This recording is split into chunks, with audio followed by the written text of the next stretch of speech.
Akashvani Hassan FM 102.2 megahertz.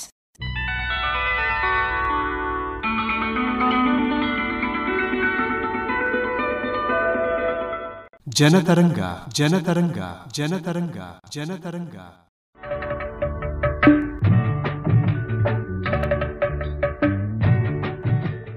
Akashvani Hassan ಜೀವನ ಶೈಲಿ ಹಾಗೂ ಹೃದಯದ ಆರೋಗ್ಯ ಈ ಕುರಿತು ಹಾಸನದ ರಾಜೀವ್ ಆಯುರ್ವೇದ ವೈದ್ಯಕೀಯ ಮಹಾವಿದ್ಯಾಲಯದ ಪ್ರಾಂಶುಪಾಲರು ಮತ್ತು ಮುಖ್ಯ ವೈದ್ಯಾಧಿಕಾರಿಗಳಾದ ಡಾಕ್ಟರ್ ಎಸ್.ಎ. ನಿತಿನ್ ಅವರೊಂದಿಗೆ ಸಂದರ್ಶಕರು ಅರಕಲಗೂಡು ವಿ. ಮಧುಸೂದನ್. ಆತ್ಮೀಯ ಕೇಳುಗರೆ, ತಮ್ಮೆಲ್ಲರಿಗೂ ನಮಸ್ಕಾರ. ಇವತ್ತಿನ ಸಂಚಿಕೆಗೆ ಸ್ವಾಗತ. ಇವತ್ತು ನಾವು ನಮ್ಮ ಜೀವನ ಶೈಲಿ ಹಾಗೂ ಹೃದಯದ ಆರೋಗ್ಯ ಈ ವಿಷಯಕ್ಕೆ ಸಂಬಂಧಪಟ್ಟ ಹಾಗೆ ಮಾತನಾಡ್ತಾ ಇದ್ದೇವೆ. ಹೃದಯ ಇವತ್ತು ಹೆಚ್ಚು ಜನರಿಗೆ ಸಮಸ್ಯೆಯನ್ನ ಉಂಟು ಮಾಡ್ತಾ ಇದೆ. ಹೃದಯಾಘಾತದಿಂದ ಅನೇಕ ಜನರು ನಮ್ಮ ನಡುವೆ ತಮ್ಮ ಜೀವವನ್ನ ಕಳೆದುಕೊಳ್ತಾ ಇದ್ದಾರೆ. ಆ ಕಾರಣಕ್ಕಾಗಿ ಅನೇಕರಲ್ಲಿ ಭಯವೂ ಕೂಡ ಇದೆ, ಆತಂಕವೂ ಕೂಡ ಇದೆ. ಇದು ನಮ್ಮ ನಿತ್ಯ ಚಟುವಟಿಕೆ ಏನಿದೆಯೋ, ನಮ್ಮ ಜೀವನ ಏನಿದೆಯೋ, ಇದನ್ನ ಅಲ್ಲಲ್ಲಿ ಸ್ವಲ್ಪ ಬಾಧಿಸ್ತಾ ಇರತಕ್ಕಂಥದ್ದನ್ನು ಕೂಡ ಗಮನಿಸಬಹುದು. ಹಾಸನ ಜಿಲ್ಲೆಯಲ್ಲಿ ಹೆಚ್ಚು ಹೃದಯಾಘಾತಗಳು ಆಗ್ತಾ ಇದ್ದಾವೆ. ಮುಂದೆ ಏನೋ ಹೇಗೋ ಯಾಕೆ ಅನ್ನುವಂತಹ ಅನೇಕ ಪ್ರಶ್ನೆಗಳನ್ನು ಇಟ್ಕೊಂಡು ಅಲ್ಲಲ್ಲಿ ಚರ್ಚೆ ಮಾಡುವಂಥದ್ದನ್ನು ಕೂಡ ನಾವು ಗಮನಿಸಿದ್ದೇವೆ. ಈ ನಿಟ್ಟಿನಲ್ಲಿ ನಮ್ಮ ಹೃದಯದ ಆರೋಗ್ಯದ ಮೇಲೆ ನಮ್ಮ ಜೀವನ ಶೈಲಿ ಹೇಗೆ ಪರಿಣಾಮವನ್ನು ಬೀರ್ತಾ ಇದೆ, ಯಾಕೆ ಇಷ್ಟು ದೊಡ್ಡ ಸಂಖ್ಯೆಯಲ್ಲಿ ಹೃದಯಾಘಾತಗಳು ಸಂಭವಿಸ್ತಾ ಇದ್ದಾವೆ, ನಮ್ಮ ಭಾಗದಲ್ಲಿಯೇ ಯಾಕೆ ಈ ತರಹದ ಒಂದು ಹೃದಯದ ಅನಾರೋಗ್ಯ ಕಾಡ್ತಾ ಇದೆ ಅನ್ನುವಂಥ ವಿಚಾರಗಳನ್ನು ನಾವು ಇವತ್ತು ಚರ್ಚೆಯನ್ನ ಮಾಡ್ತಾ ಇದ್ದೇವೆ. ಬಹಳ ಮುಖ್ಯವಾಗಿ ನಮ್ಮ ಹೃದಯದ ಆರೋಗ್ಯವನ್ನ ಬಹಳ ಚೆನ್ನಾಗಿ ಕಾಪಾಡಿಕೊಳ್ಬೇಕು ಅಂತ ಹೇಳಿದ್ರೆ ನಾವು ಹೇಗೆ ಇರಬೇಕು, ಏನನ್ನ ಸೇವನೆಯನ್ನ ಮಾಡಬೇಕು, ನಾವು ಯಾವ ಕೆಲವೊಂದು ಕೆಲಸಗಳಿಂದ ಅಥವಾ ಚಟುವಟಿಕೆಗಳಿಂದ ಇವತ್ತು ನಮ್ಮ ಹೃದಯವನ್ನ ಕಷ್ಟಕ್ಕೆ ದೂಡಿದ್ದೇವೆ ಅನ್ನುವಂಥ ವಿಚಾರಗಳನ್ನ ಇವತ್ತಿನ ಕಾರ್ಯಕ್ರಮದಲ್ಲಿ ನಾವು ತಿಳಿದುಕೊಳ್ಳೋಣ. ಹೆಚ್ಚಿನ ಮಾಹಿತಿಯನ್ನ ಇವತ್ತು ನಮಗೆ ಮಾಡಿಕೊಡ್ತಾ ಇದ್ದಾರೆ ಹಾಸನದ ರಾಜೀವ್ ಆಯುರ್ವೇದ ವೈದ್ಯಕೀಯ ಮಹಾವಿದ್ಯಾಲಯದ ಪ್ರಾಂಶುಪಾಲರು ಮತ್ತು ಮುಖ್ಯ ವೈದ್ಯಾಧಿಕಾರಿಗಳಾದ ಡಾಕ್ಟರ್ ಎಸ್.ಎ. ನಿತಿನ್ ಅವರು. ಡಾಕ್ಟರ್, ತಮಗೆ ನಮಸ್ಕಾರ, ಕಾರ್ಯಕ್ರಮಕ್ಕೆ ಸ್ವಾಗತ. ನಮಸ್ಕಾರ. ಹೃದಯದ ಆರೋಗ್ಯದ ಬಗ್ಗೆ ಇವತ್ತು ಎಲ್ಲ ಕಡೆಯೂ ಕೂಡ ಹೆಚ್ಚು ಚರ್ಚೆ ಆಗ್ತಾ ಇದೆ. ಹೃದಯ ಯಾಕೆ ಇಷ್ಟೊಂದು ಬಾಯಿಗಳಲ್ಲಿ ಇವತ್ತು ಪಠಿಸ್ತಾ ಇದ್ದಾರೆ ಅಂತ. ಅಂದರೆ ಬದುಕಿ ಬಾಳಬೇಕಾಗಿದ್ದಂಥ ಒಬ್ಬ ಮನುಷ್ಯ, ಮನೆಗೆ ಸಹಾಯಕನಾಗಿ ಊರ್ಗೋಲಾಗಿದ್ದಂಥ ಒಬ್ಬ ಯುವಕ, ದುಡಿಮೆಯ ಮೇಲೆ ನೆಚ್ಕೊಂಡಿರುವಂತಹ ಒಂದು ಮನೆ ಒಬ್ಬ ಮನುಷ್ಯನನ್ನು ಕಳ್ಕೊಳ್ತಾ ಇದೆ ಅಂತ ಹೇಳಿದರೆ ಅದು ಖಂಡಿತವಾಗಿ ಆಘಾತಕಾದಂಥ ವಿಚಾರ. ಇದಕ್ಕೆ ಮುಖ್ಯವಾಗಿ ನಾವು ಕಾರಣಗಳನ್ನ ನೋಡುವಾಗ ಹೃದಯ ಸ್ತಂಭನ, ಹಾರ್ಟ್ ಅಟ್ಯಾಕ್ ಆಗುವಂಥದ್ದನ್ನು ಕಾಮನ್ ಆಗಿ ನೋಡ್ತಾ ಇದ್ದೀವಿ. ಅದು ಎಲ್ಲರಲ್ಲೂ ಒಂದು ತಲ್ಲಣವನ್ನ ಮೂಡಿಸ್ತಾ ಇದೆ. ಈಗ ಕೆಲವು ವರ್ಷಗಳ ಮುಂಚೆ ನಾವು ಪುನೀತ್ ರಾಜ್ಕುಮಾರ್ ಅವರು ಹಾರ್ಟ್ ಅಟ್ಯಾಕಿಂದ ಸತ್ತರು ಅಂತ ಕೇಳಿದಾಗ ಇಡೀ ರಾಜ್ಯದ ಜನರು ಅದ್ರ ಬಗ್ಗೆ ಭಯ ಬಿತ್ತರು. ಯಾಕೆ ಅಂತ ಹೇಳಿದ್ರೆ ಅಷ್ಟು ಸಿಸ್ಟಮ್ಯಾಟಿಕ್ ಆಗಿ, ಅಷ್ಟು ಶಿಸ್ತಿನಿಂದ ಜೀವನವನ್ನ ಮಾಡ್ತಿದ್ದವರು, ದಿನ ಎಕ್ಸಸೈಸ್ಗಳನ್ನ ಮಾಡ್ತಾ ಇದ್ರು, ಇಷ್ಟೆಲ್ಲ ಕೇರ್ ಮಾಡಿದ್ರು, ಅವ್ರಿಗೆ ಯಾಕೆ ಈ ತರದೊಂದು ಸಮಸ್ಯೆ ಬಂತು ಅಂತ. ಅದೇ ರೀತಿ ನಮ್ಮ ಜಿಲ್ಲೆಯಲ್ಲಿಯೂ ಸಹ ಅನೇಕ ಯುವಕರು, ಮಧ್ಯವಯಸ್ಕರು ಹೃದಯಾಘಾತದಿಂದ, ಹೃದಯದ ಸ್ತಂಭನದಿಂದ ಏನು ಜೀವವನ್ನು ಕಳ್ಕೊಳ್ತಿದ್ದಾರೆ, ಅದು ಆತಂಕವನ್ನ ಮೂಡಿಸ್ತಾ ಇದೆ. ಇದರಲ್ಲಿ ನಾವೊಂದು ಅರ್ಥಕೊಳ್ಬೇಕಾಗಿರೋ ಮುಖ್ಯವಾದ ವಿಚಾರ ಅಂತ ಹೇಳಿದ್ರೆ, ಹೃದಯ ಗರ್ಭಾವಸ್ಥೆಯಲ್ಲಿ ಅಂದ್ರೆ ತಾಯಿಯ ಹೊಟ್ಟೆ ಒಳಗಡೆ ಯಾವಾಗ ಗರ್ಭ ಬೆಳಿಲಿಕ್ಕೆ ಶುರುವಾಗುತ್ತೆ, ಶುರುವಾಗಿ 1 ತಿಂಗಳಿಗೆ ಹೃದಯದ ಬಡತ ಶುರುವಾದ್ರೆ ಮನುಷ್ಯ ಬದುಕಿರುವವರೆಗೂ ಅದು ಬಡಿತಾನೆ ಇರುತ್ತೆ. ಈಗ ನಾವು ಹೆಂಗೆ ಗಾಡಿ ಇಂಜಿನ್ ಹೀಟ್ ಆಯ್ತು ಅಂತ ಹೇಳಿ ಕಾರ್ಗಳನ್ನ ಸ್ವಲ್ಪ ಹೊತ್ತು ನಿಲ್ಸಿ ಅಥವಾ ಬೈಕ್ ನಿಲ್ಸಿ ಇಂಜಿನ್ ಕೂಲ್ ಆದ್ಮೇಲೆ ಮತ್ತೆ ಹೆಂಗ್ ಯೂಸ್ ಮಾಡ್ತೀವಿ, ಆ ತರ ನಮ್ಮ ಹೃದಯವನ್ನ ನಾವು ಸ್ವಲ್ಪ ಹೊತ್ತು ನಿಲ್ಸಿ ರೆಸ್ಟ್ ಮಾಡ್ಲಿ, ಅನಂತರ ಮತ್ತೆ ಉಪಯೋಗಿಸೋಣ ಅಂತ ಹೇಳುವಂತ ಸ್ಥಿತಿಯಲ್ಲಿ ಇಲ್ಲ. ನಮ್ಮ ದೇಹದಲ್ಲಿರುವ ಎಲ್ಲಾ ಅಂಗಾಂಗಗಳಿಗೂ ರೆಸ್ಟ್ ಇದ್ರೂ ಹೃದಯಕ್ಕೆ ರೆಸ್ಟ್ ಅನ್ನೋದೇ ಇಲ್ಲ. ಸೊ ಇಷ್ಟು ಕಂಟಿನ್ಯೂಸ್ ಆಗಿ ಕೆಲಸ ಮಾಡ್ತಿರುವಂತಹ ಒಂದು ಹೃದಯವನ್ನ ನಾವು ಕೇರ್ ಮಾಡ್ಲೇಬೇಕು. ಯಾವಾಗ ನಾವು ಕೇರ್ ಮಾಡ್ತಾ ಇಲ್ಲ, ಅದ್ರ ಬಗ್ಗೆ ಕಾಳಜಿ ಕೊಡ್ತಾ ಇಲ್ಲ, ಅದಕ್ಕೆ ಒತ್ತಡವನ್ನ ಕೊಡದೇ ಇರುವ ಹಾಗೆ ನಮ್ಮ ಜೀವನವನ್ನ ನಾವು ರೂಪಿಸ್ಕೊಳ್ಳದಲ್ಲೇ ಹೋದ್ರೆ ಖಂಡಿತವಾಗಿ ಈ ತರದ ಕೇಸ್ಗಳು ಹೆಚ್ಚಾಗ್ತಾ ಹೋಗುತ್ತೆ. ಇನ್ನು ಮುಂದೆ ಹೆಚ್ಚು ಹೆಚ್ಚು ಹೃದಯಾಘಾತಗಳನ್ನ ನಾವು ಅತ್ಯಂತ ಚಿಕ್ಕ ವಯಸ್ಸಿನಲ್ಲೇ ನೋಡ್ಲಿಕ್ಕೆ ಶುರು ಮಾಡಬಹುದು. ಹಾಗಾಗಿ ನಮ್ಮ ಜೀವನ ಶೈಲಿಯನ್ನ ನಾವು ಬದಲಾಯಿಸ್ಕೊಳ್ದಲೇ ಹೋದ್ರೆ, ನಮ್ಮ ಪ್ರತಿನಿತ್ಯದ ಬದುಕನ್ನ ನಾವು ಚೇಂಜ್ ಮಾಡ್ಕೊಂಡಿಲ್ಲ ಅಂತ ಹೇಳಿದ್ರೆ ಖಂಡಿತವಾಗಿ ಹೃದಯದ ಮೇಲೆ ಇದು ಒಂದು ಒತ್ತಡವನ್ನ ನೀಡುವಂತಹ ವಿಚಾರವೇ. ಸಾಮಾನ್ಯವಾಗಿ ಆಹಾರ ಅನ್ನುವಂಥದ್ದು ಏನಿರುತ್ತೋ, ಅನ್ನ ಅಂತ ಹೇಳಿ ನಾವು ಕರಿತೀವಿ, ಅದನ್ನು ಅಮೃತ ಅಂತಲೂ ಕೂಡ ಮತ್ತೊಂದು ಪರ್ಯಾಯ ಪದದಲ್ಲಿ ಕರೆಯುವ ಅಂಥದ್ದಿದೆ. ಇವತ್ತು ಅಮೃತ ಅನಿಸ್ಕೊಂಡಂಥ ಆಹಾರ ನಮ್ಮ ಆರೋಗ್ಯದ ಮೇಲೆ, ನಮ್ಮ ಹೃದಯದ ಆರೋಗ್ಯದ ಮೇಲೆ ದೊಡ್ಡ ಪ್ರಮಾಣದಲ್ಲಿ ಪರಿಣಾಮವನ್ನು ಉಂಟು ಮಾಡ್ತಾ ಇದೆ. ಅಮೃತ ವಿಷವಾಗ್ತಾ ಇದೆ ಅನ್ನುವಂಥದ್ದಿದೆ. ಈ ನಿಟ್ಟಿನಲ್ಲಿ ಆಹಾರದ ಬಗ್ಗೆ ತುಂಬ ಜನರಿಗೆ ಅನುಮಾನ ಇದೆ. ಆಹಾರ ನಿಜವಾಗ್ಲೂ ಕೂಡ ವಿಷ ಆಗ್ತಾ ಇದೆಯಾ? ಅಂದರೆ ನಮ್ಮ ದೇಹಕ್ಕೆ ಬೇಕಾದಂಥ ಆಹಾರವನ್ನು ನಾವು ತಿಂತಾ ಇದ್ದೀವಿ ಅನ್ನೋದಕ್ಕಿಂತ ಜಾಸ್ತಿಯಾಗಿ ಹೊಟ್ಟೆ ತುಂಬಿಸೋಕ್ಕೋಸ್ಕರ ತಿಂತಾ ಇದ್ದೀವಿ ಅನ್ನೋ ಒಂದು ನಿಟ್ಟಿನಲ್ಲಿ ಇದ್ದೀವಿ ಅಂತ ಅನಿಸುತ್ತೆ. ಯಾಕೆಂದರೆ ನಾವು ಪೌಷ್ಟಿಕಾಂಶಯುಕ್ತ ಆಹಾರಗಳ ಕಡೆ ಗಮನ ಕೊಡ್ತಾ ಇಲ್ಲ. ನಾವು ತಾಂತ್ರಿಕ ಯುಗದಲ್ಲಿದ್ದು ಎಲ್ಲ ಯೂಟ್ಯೂಬ್ಗಳಲ್ಲಿ ಅಥವಾ ಮೊಬೈಲ್ಗಳಲ್ಲಿ ವಾಟ್ಸಪ್ಗಳಲ್ಲಿ ನೀಡುವಂಥ ಸಂದೇಶಗಳನ್ನು ನೋಡ್ತಾ ಇದ್ದರೂ ಸಹ ಎಲ್ಲೋ ಒಂದು ಕಡೆ ನಾವು ನೋಡಿದರೆ ಪೌಷ್ಟಿಕಾಂಶದ ಕೊರತೆ ಇವತ್ತು ಹೆಚ್ಚೆಚ್ಚೇ ಕಾಣ್ತಾ ಇದೆ. ಅಂದರೆ ಮುಖ್ಯವಾಗಿ ನಾವು ಸೇವಿಸುವ ಆಹಾರವನ್ನು ಷಡ್ರಸಯುಕ್ತ ಆಹಾರವಾಗಿ ಇರಬೇಕು ಅಂತ ಹೇಳ್ತೀವಿ. ಅಂದ್ರೆ ಒಂದೇ ಒಂದು ವಿಧವಾದಂತಹ ಊಟ ತಿಂಡಿಗಳನ್ನು ಮಾಡೋ ಬದಲಾಗಿ ಬಗೆ ಬಗೆಯ ಆಹಾರಗಳನ್ನ ಆ ಸೀಸನ್ಗೆ ತಕ್ಕ ಹಾಗೆ ಸಿಗುವ ಆಹಾರಗಳನ್ನ ನಾವು ಸೇವಿಸ್ತಿಲ್ಲ ಅಂತ ಹೇಳಿದ್ರೆ ಅದು ನಮ್ಮ ಜೀವನಕ್ಕೆ, ನಮ್ಮ ದೇಹಕ್ಕೆ ತೊಂದರೆಯನ್ನ ಕೊಡಕ್ ಶುರು ಮಾಡುತ್ತೆ. ಈಗ ನಾವು ಪ್ರತಿನಿತ್ಯ ಬರೀ ಅನ್ನ ತಿಂತಾ ಇರೋದು, ಅಂದ್ರೆ ದಿನದ 3 ಹೊತ್ತು ನಾವು ಅನ್ನವನ್ನ ತಿಂತಾ ಹೋದ್ರೆ ಖಂಡಿತವಾಗಿ ಕೊಲೆಸ್ಟ್ರಾಲ್ ಜಾಸ್ತಿ ಆಗ್ತಾ ಹೋಗುತ್ತೆ. ಯಾಕೆಂದ್ರೆ ಕಾರ್ಬೋಹೈಡ್ರೇಟ್ ಫುಡ್ ನಾವು ಜಾಸ್ತಿ ತಗೊಳ್ತಾ ಹೋಗ್ತೇವೆ. ಇಲ್ಲ ಅಂದ್ರೆ ಕೊಲೆಸ್ಟ್ರಾಲ್ ಯುಕ್ತ ಆಹಾರವನ್ನೇ ಸೇವಿಸ್ತಾ ಹೋಗ್ತಾ ಇರೋದು, ಅಥವಾ ವಾರದ 5 ದಿನ ಸರಿಯಾಗಿ ತಿಂದಲೇ ಇರೋದು, ವಾರದ ಕೊನೆಯಲ್ಲಿ ಚೆನ್ನಾಗಿ ತಿಂದ್ಬಿಡೋದು, ಈ ತರದ ನಾವು ಅಭ್ಯಾಸಗಳನ್ನ ಮಾಡ್ತಾ ಹೋದಾಗ ಖಂಡಿತವಾಗಿ ಅದು ನಮ್ಮ ಹೃದಯಕ್ಕೆ ಮತ್ತು ನಮ್ಮ ಜೀವನಕ್ಕೆ, ಅಂಗಾಂಗಗಳಿಗೆ ತೊಂದರೆಯನ್ನ ಕೊಡ್ತಾ ಹೋಗುತ್ತೆ. ಈಗ ಪೌಷ್ಟಿಕಾಂಶಯುಕ್ತ ಆಹಾರ ಅಂತ ಹೇಳಿದ್ರೆ ಹೇಗೆ ಅಂದ್ರೆ, ಈಗ ನಾವು ತಿಂತಿರುವ ಆಹಾರದಲ್ಲಿ ನಮ್ಮ 30-40 ವರ್ಷಗಳ ಹಿಂದೆ ಹೋಗಿ ನೋಡಿದ್ರೆ ನಮ್ಮ ಮನೆಗಳಲ್ಲಿ ತರಕಾರಿಗಳೇ ಇರ್ತಾ ಇರಲಿಲ್ಲ, ಹಣ್ಣುಗಳೇ ಇರ್ತಿರ್ಲಿಲ್ಲ. ಆದ್ರೆ ಇವತ್ತು ಪ್ರತಿಯೊಂದು ಮನೆಗಳಲ್ಲಿ ಹಣ್ಣುಗಳಿದೆ, ತರಕಾರಿಗಳಿದೆ, ಬೇಕಾದಷ್ಟು ದಿನಸಿಗಳಿದೆ. ಆದರೂ ಸಹ ಯಾಕೆ ನಮಗೆ ಪೌಷ್ಟಿಕಾಂಶದ ಕೊರತೆ ಬರ್ತಾ ಇದೆ ಅಂತ ನೋಡಿದ್ರೆ ಮೋಸ್ಟ್ಲಿ ನಾವೆಲ್ಲರೂ ಒಂದೇ ತರದ ಆಹಾರಕ್ಕೆ ನಾವು ಒಕ್ಕೊಳ್ತಾ ಇದೀವಿ ಅಂತ ಅನಿಸ್ತಾ ಇದೆ. ಆ ಸೀಸನ್ಗೆ ತಕ್ಕ ಹಾಗೆ ಬದಲಾವಣೆಗಳನ್ನ ಮಾಡ್ಕೊಂಡು ಹೋಗುವಂಥದ್ದು ಅದನ್ನ ನಾವು ಮಾಡಬೇಕು. ಜೊತೆಗೆ ಯಾವತ್ತೂ ನಾವು ಫ್ರೆಶ್ ಫುಡ್ ನ ತಿನ್ನೋದಕ್ಕೆ ಪ್ರಿಫರೆನ್ಸ್ ಕೊಡಬೇಕು. ಈಗ ನಾವೇನ್ ಮಾಡ್ತಿದೀವಿ, ಎಲ್ಲರೂ ನ್ಯೂಕ್ಲಿಯರ್ ಫ್ಯಾಮಿಲೀಸ್ ಬಂದ್ಬಿಟ್ಟಿದ್ದಾರೆ. ಮನೇಲಿರೋರೇ 1-2-4 ಜನ. ಮತ್ತೆ ಇವತ್ತು ಮಾಡಿದ ಅಡುಗೆನ 3 ದಿನ ಇಟ್ಟು ತಿನ್ನುವನ್ಲಿಕ್ಕೆ ನಮಗೆ ಫ್ರಿಡ್ಜ್ಗಳು ರೆಡಿ ಇದೆ. ಹಂಗಾಗಿ ನಾವೇನ್ ಮಾಡ್ತಾ ಇದೀವಿ, ಆಹಾರವನ್ನ ಅವಾಗ ಮಾಡಿ ಅವಾಗ ತಿನ್ನೋದಕ್ಕಿಂತ ಹೆಚ್ಚಾಗಿ ಬಳಸಿದ ಆಹಾರವನ್ನೇ ಮತ್ತೆ ಬಿಸಿ ಮಾಡಿ ಉಪಯೋಗಿಸುವಂತಹ ಒಂದು ಪದ್ಧತಿಯಲ್ಲಿ ನಾವಿದ್ದೇವೆ. ಇದು ಖಂಡಿತವಾಗಿ ನಮ್ಮ ದೇಹಕ್ಕೆ ತೊಂದರೆಯನ್ನ ಉಂಟು ಮಾಡುತ್ತೆ.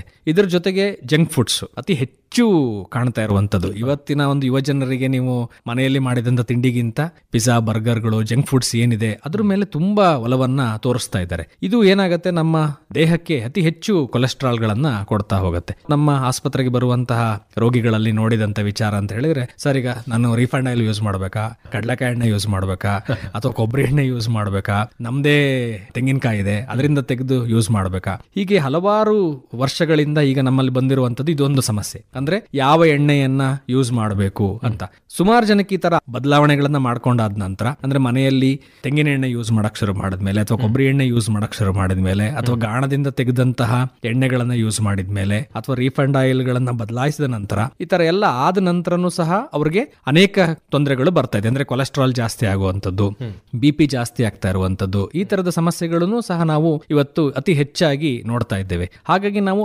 ಆಹಾರದ ಬಗ್ಗೆ ನಾವು ಜ್ಞಾನವನ್ನ ಪಡ್ಕೊಳ್ಳಿಲ್ಲ ಅಂತ ಹೇಳಿದ್ರೆ, ನಮ್ಮ ಆಹಾರದ ಪದ್ಧತಿಯನ್ನ ಸರಿ ಮಾಡ್ಕೊಂಡಿಲ್ಲ ಅಂತ ಹೇಳಿದ್ರೆ ಖಂಡಿತವಾಗಿ ನಾವು ಸಮಸ್ಯೆಯನ್ನ ಅನುಭವಿಸ್ತೀವಿ. ಮತ್ತೆ ಪ್ರತಿಯೊಂದು ಆಹಾರಕ್ಕೂ ಒಂದೊಂದು ದಿನಗಳು ಅಂತ ಇರಬೇಕು. ಅಂದ್ರೆ ಫಾರ್ ಎಕ್ಸಾಂಪಲ್, ಈಗ ನಾವು ಮುಂಚೆ ಎಲ್ಲ ಮಾಂಸಾಹಾರ ಸೇವನೆಗಳನ್ನ ಮಾಡ್ತಾ ಇದ್ದಿದ್ರೆ ಅದು ವಾರಕ್ಕೊಂದಿನ ಲಿಮಿಟ್ ಇರ್ತಾ ಇತ್ತು. ಒಂದ್ ದಿವಸ, ಸಂತೆ ದಿವಸ ಅಥವಾ ಭಾನುವಾರದ ದಿವಸ ಹಂಗಿರ್ತಾ ಇತ್ತು. ಮತ್ತೆ ಕ್ವಾಂಟಿಟಿ ಕಮ್ಮಿ ಇರ್ತಾ ಇತ್ತು.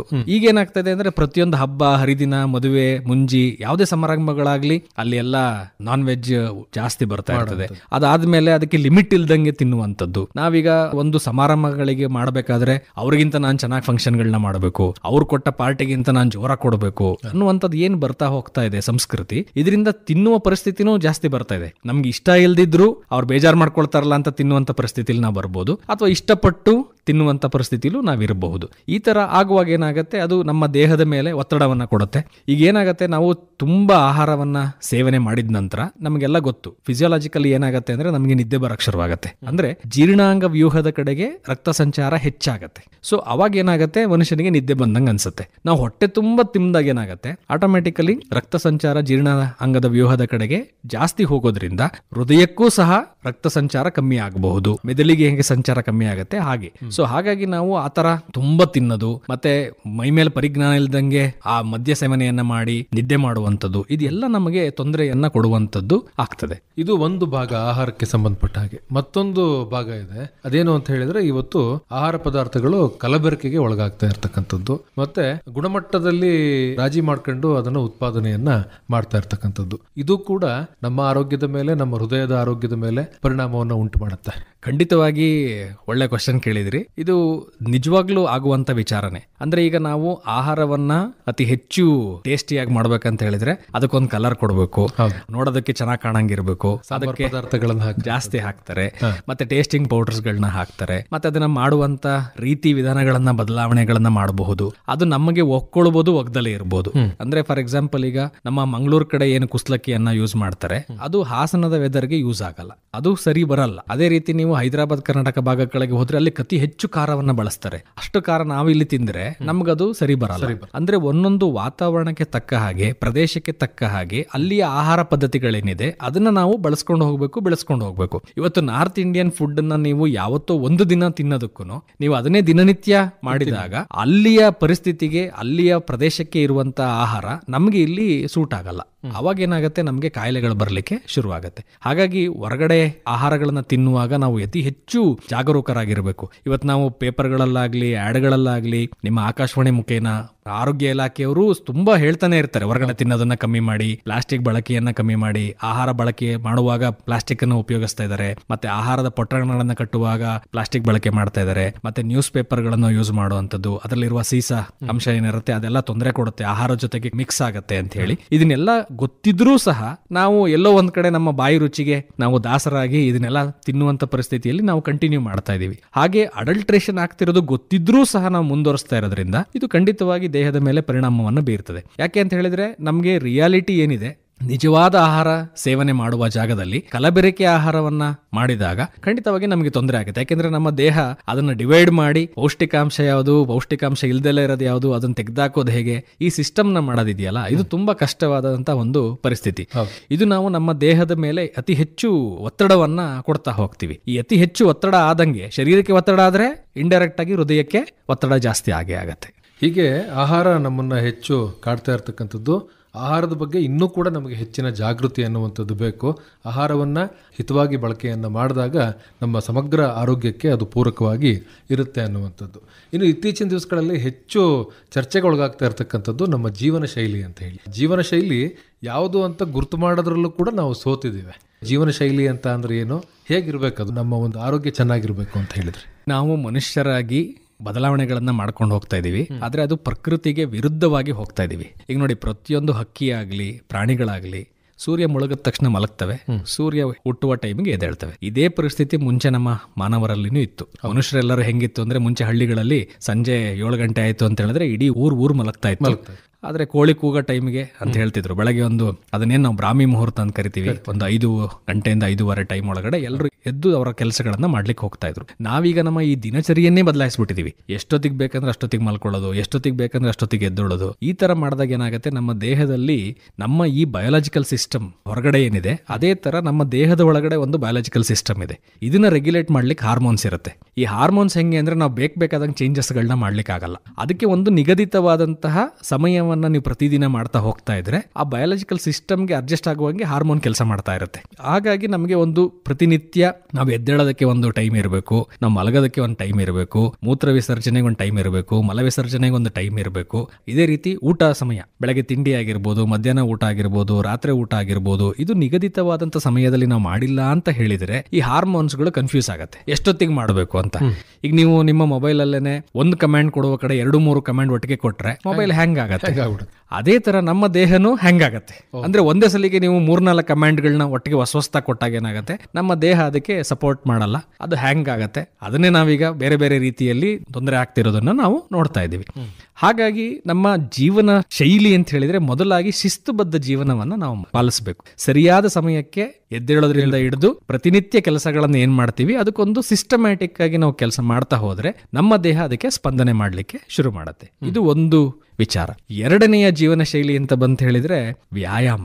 ನಾವಿವತ್ತು ನಡೆದಾಡೋದನ್ನೇ ಮರ್ತು ಬಿಟ್ಟಿದೀವಿ. ಅಂದ್ರೆ ನಮಗೆ ಕಾಲ್ ಕೊಟ್ಟಿರೋದೇ ದೇವ್ರು ಯಾಕೆ ಅನ್ನೋದನ್ನ ನೆನಪಿಸ್ಬೇಕು ಅನ್ನೋ ಲೆಕ್ಕದಲ್ಲಿ ಇದೀವಿ. ಯಾಕೆ ಅಂತ ಹೇಳಿದ್ರೆ ವ್ಯಾಯಾಮ ಅನ್ನುವಂಥದ್ದು ಅಥವಾ ಒಂದು ವಾಕಿಂಗ್ ಅನ್ನುವಂಥದ್ದು, ಎಕ್ಸರ್ಸೈಸ್ ಅನ್ನುವಂಥದ್ದು ಯಾರು ವಯೋವೃದ್ಧರಿದ್ದಾರೆ, ರಿಟೈರ್ಡ್ ಆಗಿರೋರಿದ್ದಾರೆ ಅವ್ರಿಗೆ ಮಾತ್ರ ಅನ್ನೋ ತರದಲ್ಲಿ ಸೀಮಿತವಾಗ್ಬಿಟ್ಟಿದೆ. ಯಂಗ್ಸ್ಟರ್ಸ್ ಆಗಿರೋರ ಮುಖ್ಯವಾಗಿ ಒಂದು ನೋಡ್ತಾ ಇರೋದು ಅಂತ ಹೇಳಿದ್ರೆ ಒಂದು ವ್ಯಾಯಾಮರಹಿತವಾದಂಥ ಜೀವನ. ಮನೆಯ ಬಾಗಿಲಿನಲ್ಲಿ ಬೈಕ್ ಇರ್ತದೆ, ನೀವು ಹೋಗೋ ಜಾಗದಲ್ಲಿ ಹೋಗಿ ನಿಲ್ಸಿದ್ರೆ ಅಲ್ಲಿ ನಿಂತ್ಕೊಂಡಿರ್ತೀರಿ, ಅಂದ್ರೆ 10 ಹೆಜ್ಜೆನೂ ನಡೆಯಲ್ಲ. ಸೊ ಇದು ಒಂದು ಮುಖ್ಯವಾಗಿ ನಾವು ನೋಡ್ತಾ ಇರುವಂತದ್ದು. ಇದರ ಜೊತೆಗೆ ಅಟ್ಲೀಸ್ಟ್ ಎಲ್ಲಿ ನಾವು ಓಡಾಡ್ತಾ ಇರ್ತೀವಿ, ಈಗ ಮನೆಗಳಲ್ಲಿ ಕಸ ಗುಡಿಸೋದಾಗ್ಲಿ ವರ್ಷದಾಗ್ಲಿ ಇದೇನು ಕೆಲಸಗಳನ್ನ ಮಾಡ್ತಾ ಇಲ್ಲ, ಎಲ್ಲದಕ್ಕೂ ಮಿಷನರೀಸ್ ಬಂದಿದೆ. ಹಂಗಾಗಿ ನಾವು ನಮ್ಮ ಶಾರೀರಿಕವಾಗಿ ಕೆಲಸಗಳನ್ನ ಮಾಡಿಲ್ಲ ಅಂತ ಹೇಳುವಾಗ ರಕ್ತದ ಸಂಚಾರ ಚೆನ್ನಾಗಲ್ಲ. ಯಾವಾಗ ರಕ್ತ ಸಂಚಾರ ಚೆನ್ನಾಗಾಗ್ಲಿಲ್ಲ ಅಂತ ಹೇಳಿದ್ರೆ ಆಟೋಮೆಟಿಕಲಿ ಪ್ರಾಬ್ಲಮ್ಸ್ಗಳು ಜಾಸ್ತಿ ಆಗುತ್ತೆ. ಈಗ ಹೃದಯಾಘಾತ ಜೊತೆಗೆ ಹೃದಯಾಘಾತ ಆಗ್ಲಿಕ್ಕೆ ಏನೇನ್ ಸಮಸ್ಯೆಗಳಿದೆ, ಈಗ ಹಾರ್ಟ್ ಅಟ್ಯಾಕ್ ಆಗ್ಬೇಕಂದ್ರೆ BP ಜಾಸ್ತಿ ಆಗಿರ್ಬೋದು, ಅಥವಾ BP ಕಮ್ಮಿ ಆಗಿರ್ಬೋದು, ರಕ್ತ ಸಂಚಾರದಲ್ಲಿ ಸಮಸ್ಯೆಗಳಿರ್ಬೋದು, ರಕ್ತನಾಳದಲ್ಲಿ ಸಮಸ್ಯೆಗಳಿರಬಹುದು. ಇದನ್ನೆಲ್ಲ ಸರಿಯಾಗಿ ಇಟ್ಕೊಳ್ಬೇಕಂತ ಹೇಳಿದ್ರೆ ನಾವು ನಮ್ಮ ದೇಹವನ್ನ ಸುಸ್ಥಿತಿಯಲ್ಲಿ ಇಡಬೇಕಂತ ಹೇಳಿದ್ರೆ ಅದು ಓಡ್ತಾ ಇರಬೇಕು, ಸರಿಯಾಗಿ ಕೆಲಸಗಳನ್ನ ಮಾಡ್ತಾ ಇರಬೇಕು. ಯಾವುದೋ ಒಂದು ಮನೆಯಲ್ಲಿರುವಂತ ಬೈಕ್ ಆಗಿರ್ಬೋದು, ಕಾರ್ ಆಗಿರ್ಬೋದು, ಉಪಯೋಗಿಸದಲ್ಲೇ ಹಂಗೆ ಇಟ್ಬಿಟ್ರೆ ಅದು ಹೇಗೆ ಹಾಳಾಗತ್ತೆ, ಅಥವಾ ಒಂದು ತನ್ನ ಕಾರ್ಯಕ್ಷಮತೆಯನ್ನು ಅದು ಹೆಂಗೆ ಕಳ್ಕೊಳ್ಳುತ್ತೆ, ಅದೇ ತರ ನಮ್ಮ ದೇಹನೂ ಅಷ್ಟೇನೆ. ನಿಗದಿತವಾದಂತಹ ವ್ಯಾಯಾಮಗಳನ್ನ ನಾವು ಮಾಡಿಲ್ಲ ಅಂತ ಹೇಳಿದ್ರೆ ಅದನ್ನ ತಡ್ಕೊಳ್ಳಿಕ್ಕಾಗಲ್ಲ. ಇದೇ ರೀತಿ ಇಂದಿನ ಯುವಕರಲ್ಲಿ ಇನ್ನೊಂದು ಸಮಸ್ಯೆ ಅಂತ ಹೇಳಿದ್ರೆ ಅತಿಯಾದ ವ್ಯಾಯಾಮ. ಇದು ಒಂದು ಸಮಸ್ಯೆ. ಅಂದ್ರೆ ನಮ್ಮ ದೇಹಕ್ಕೆ ಎಷ್ಟು ಬೇಕೋ ಅಷ್ಟು ಮಾತ್ರ ನಾವು ವ್ಯಾಯಾಮನ ಮಾಡಬೇಕು, ಅದನ್ನ ಬಿಟ್ಟು ಹೆಚ್ಚಿಗೆ ಮಾಡಿದ್ರೂ ಕಷ್ಟ.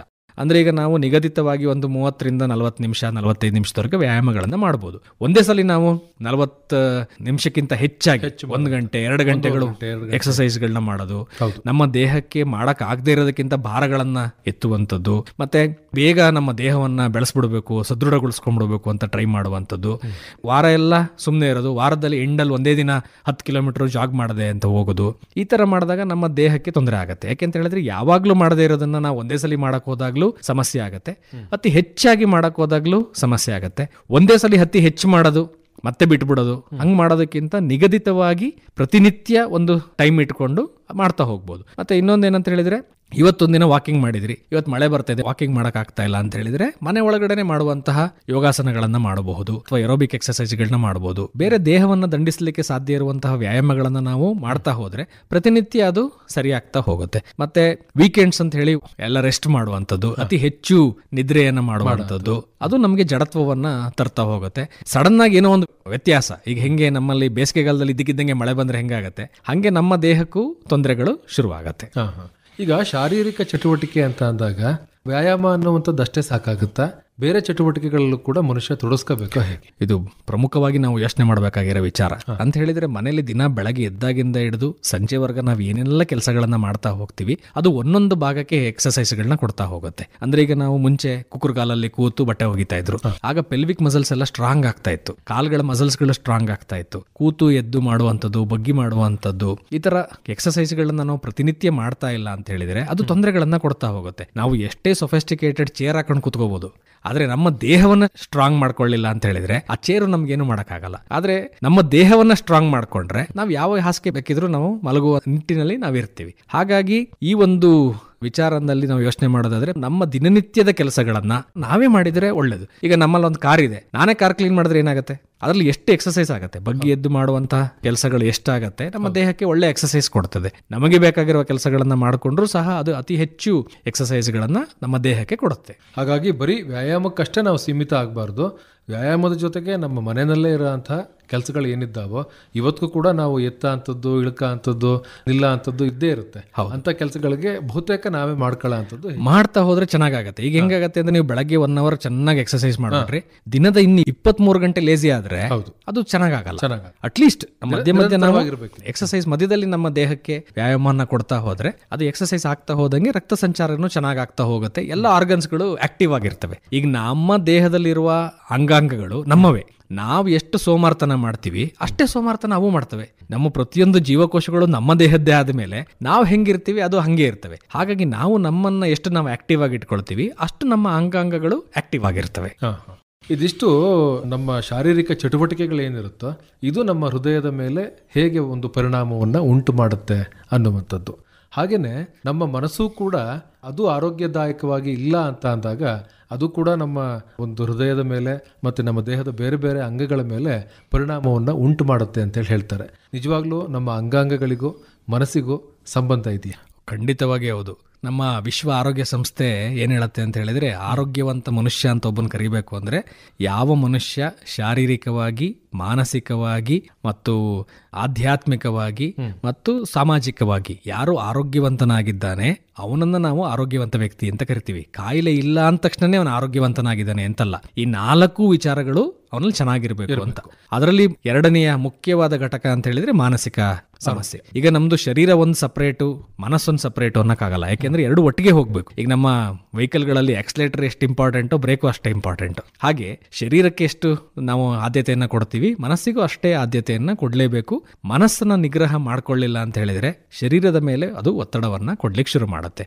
ಈಗ ನಾವೇನ್ ಮಾಡ್ತೀವಿ, ಅವಶ್ಯಕತೆಗಿಂತ ಹೆಚ್ಚಿಗೆ ಒತ್ತಡವನ್ನ ತಗೊಳಕ್ ಶುರು ಮಾಡಿದಾಗ, ಮಾನಸಿಕ ಒತ್ತಡವನ್ನು ಶುರು ಮಾಡಿದಾಗ ಅದು ನಮ್ಮ ದೇಹದ ಮೇಲೆ ಒತ್ತಡವನ್ನು ಕೊಡಕ್ಕೆ ಶುರು ಮಾಡುತ್ತೆ.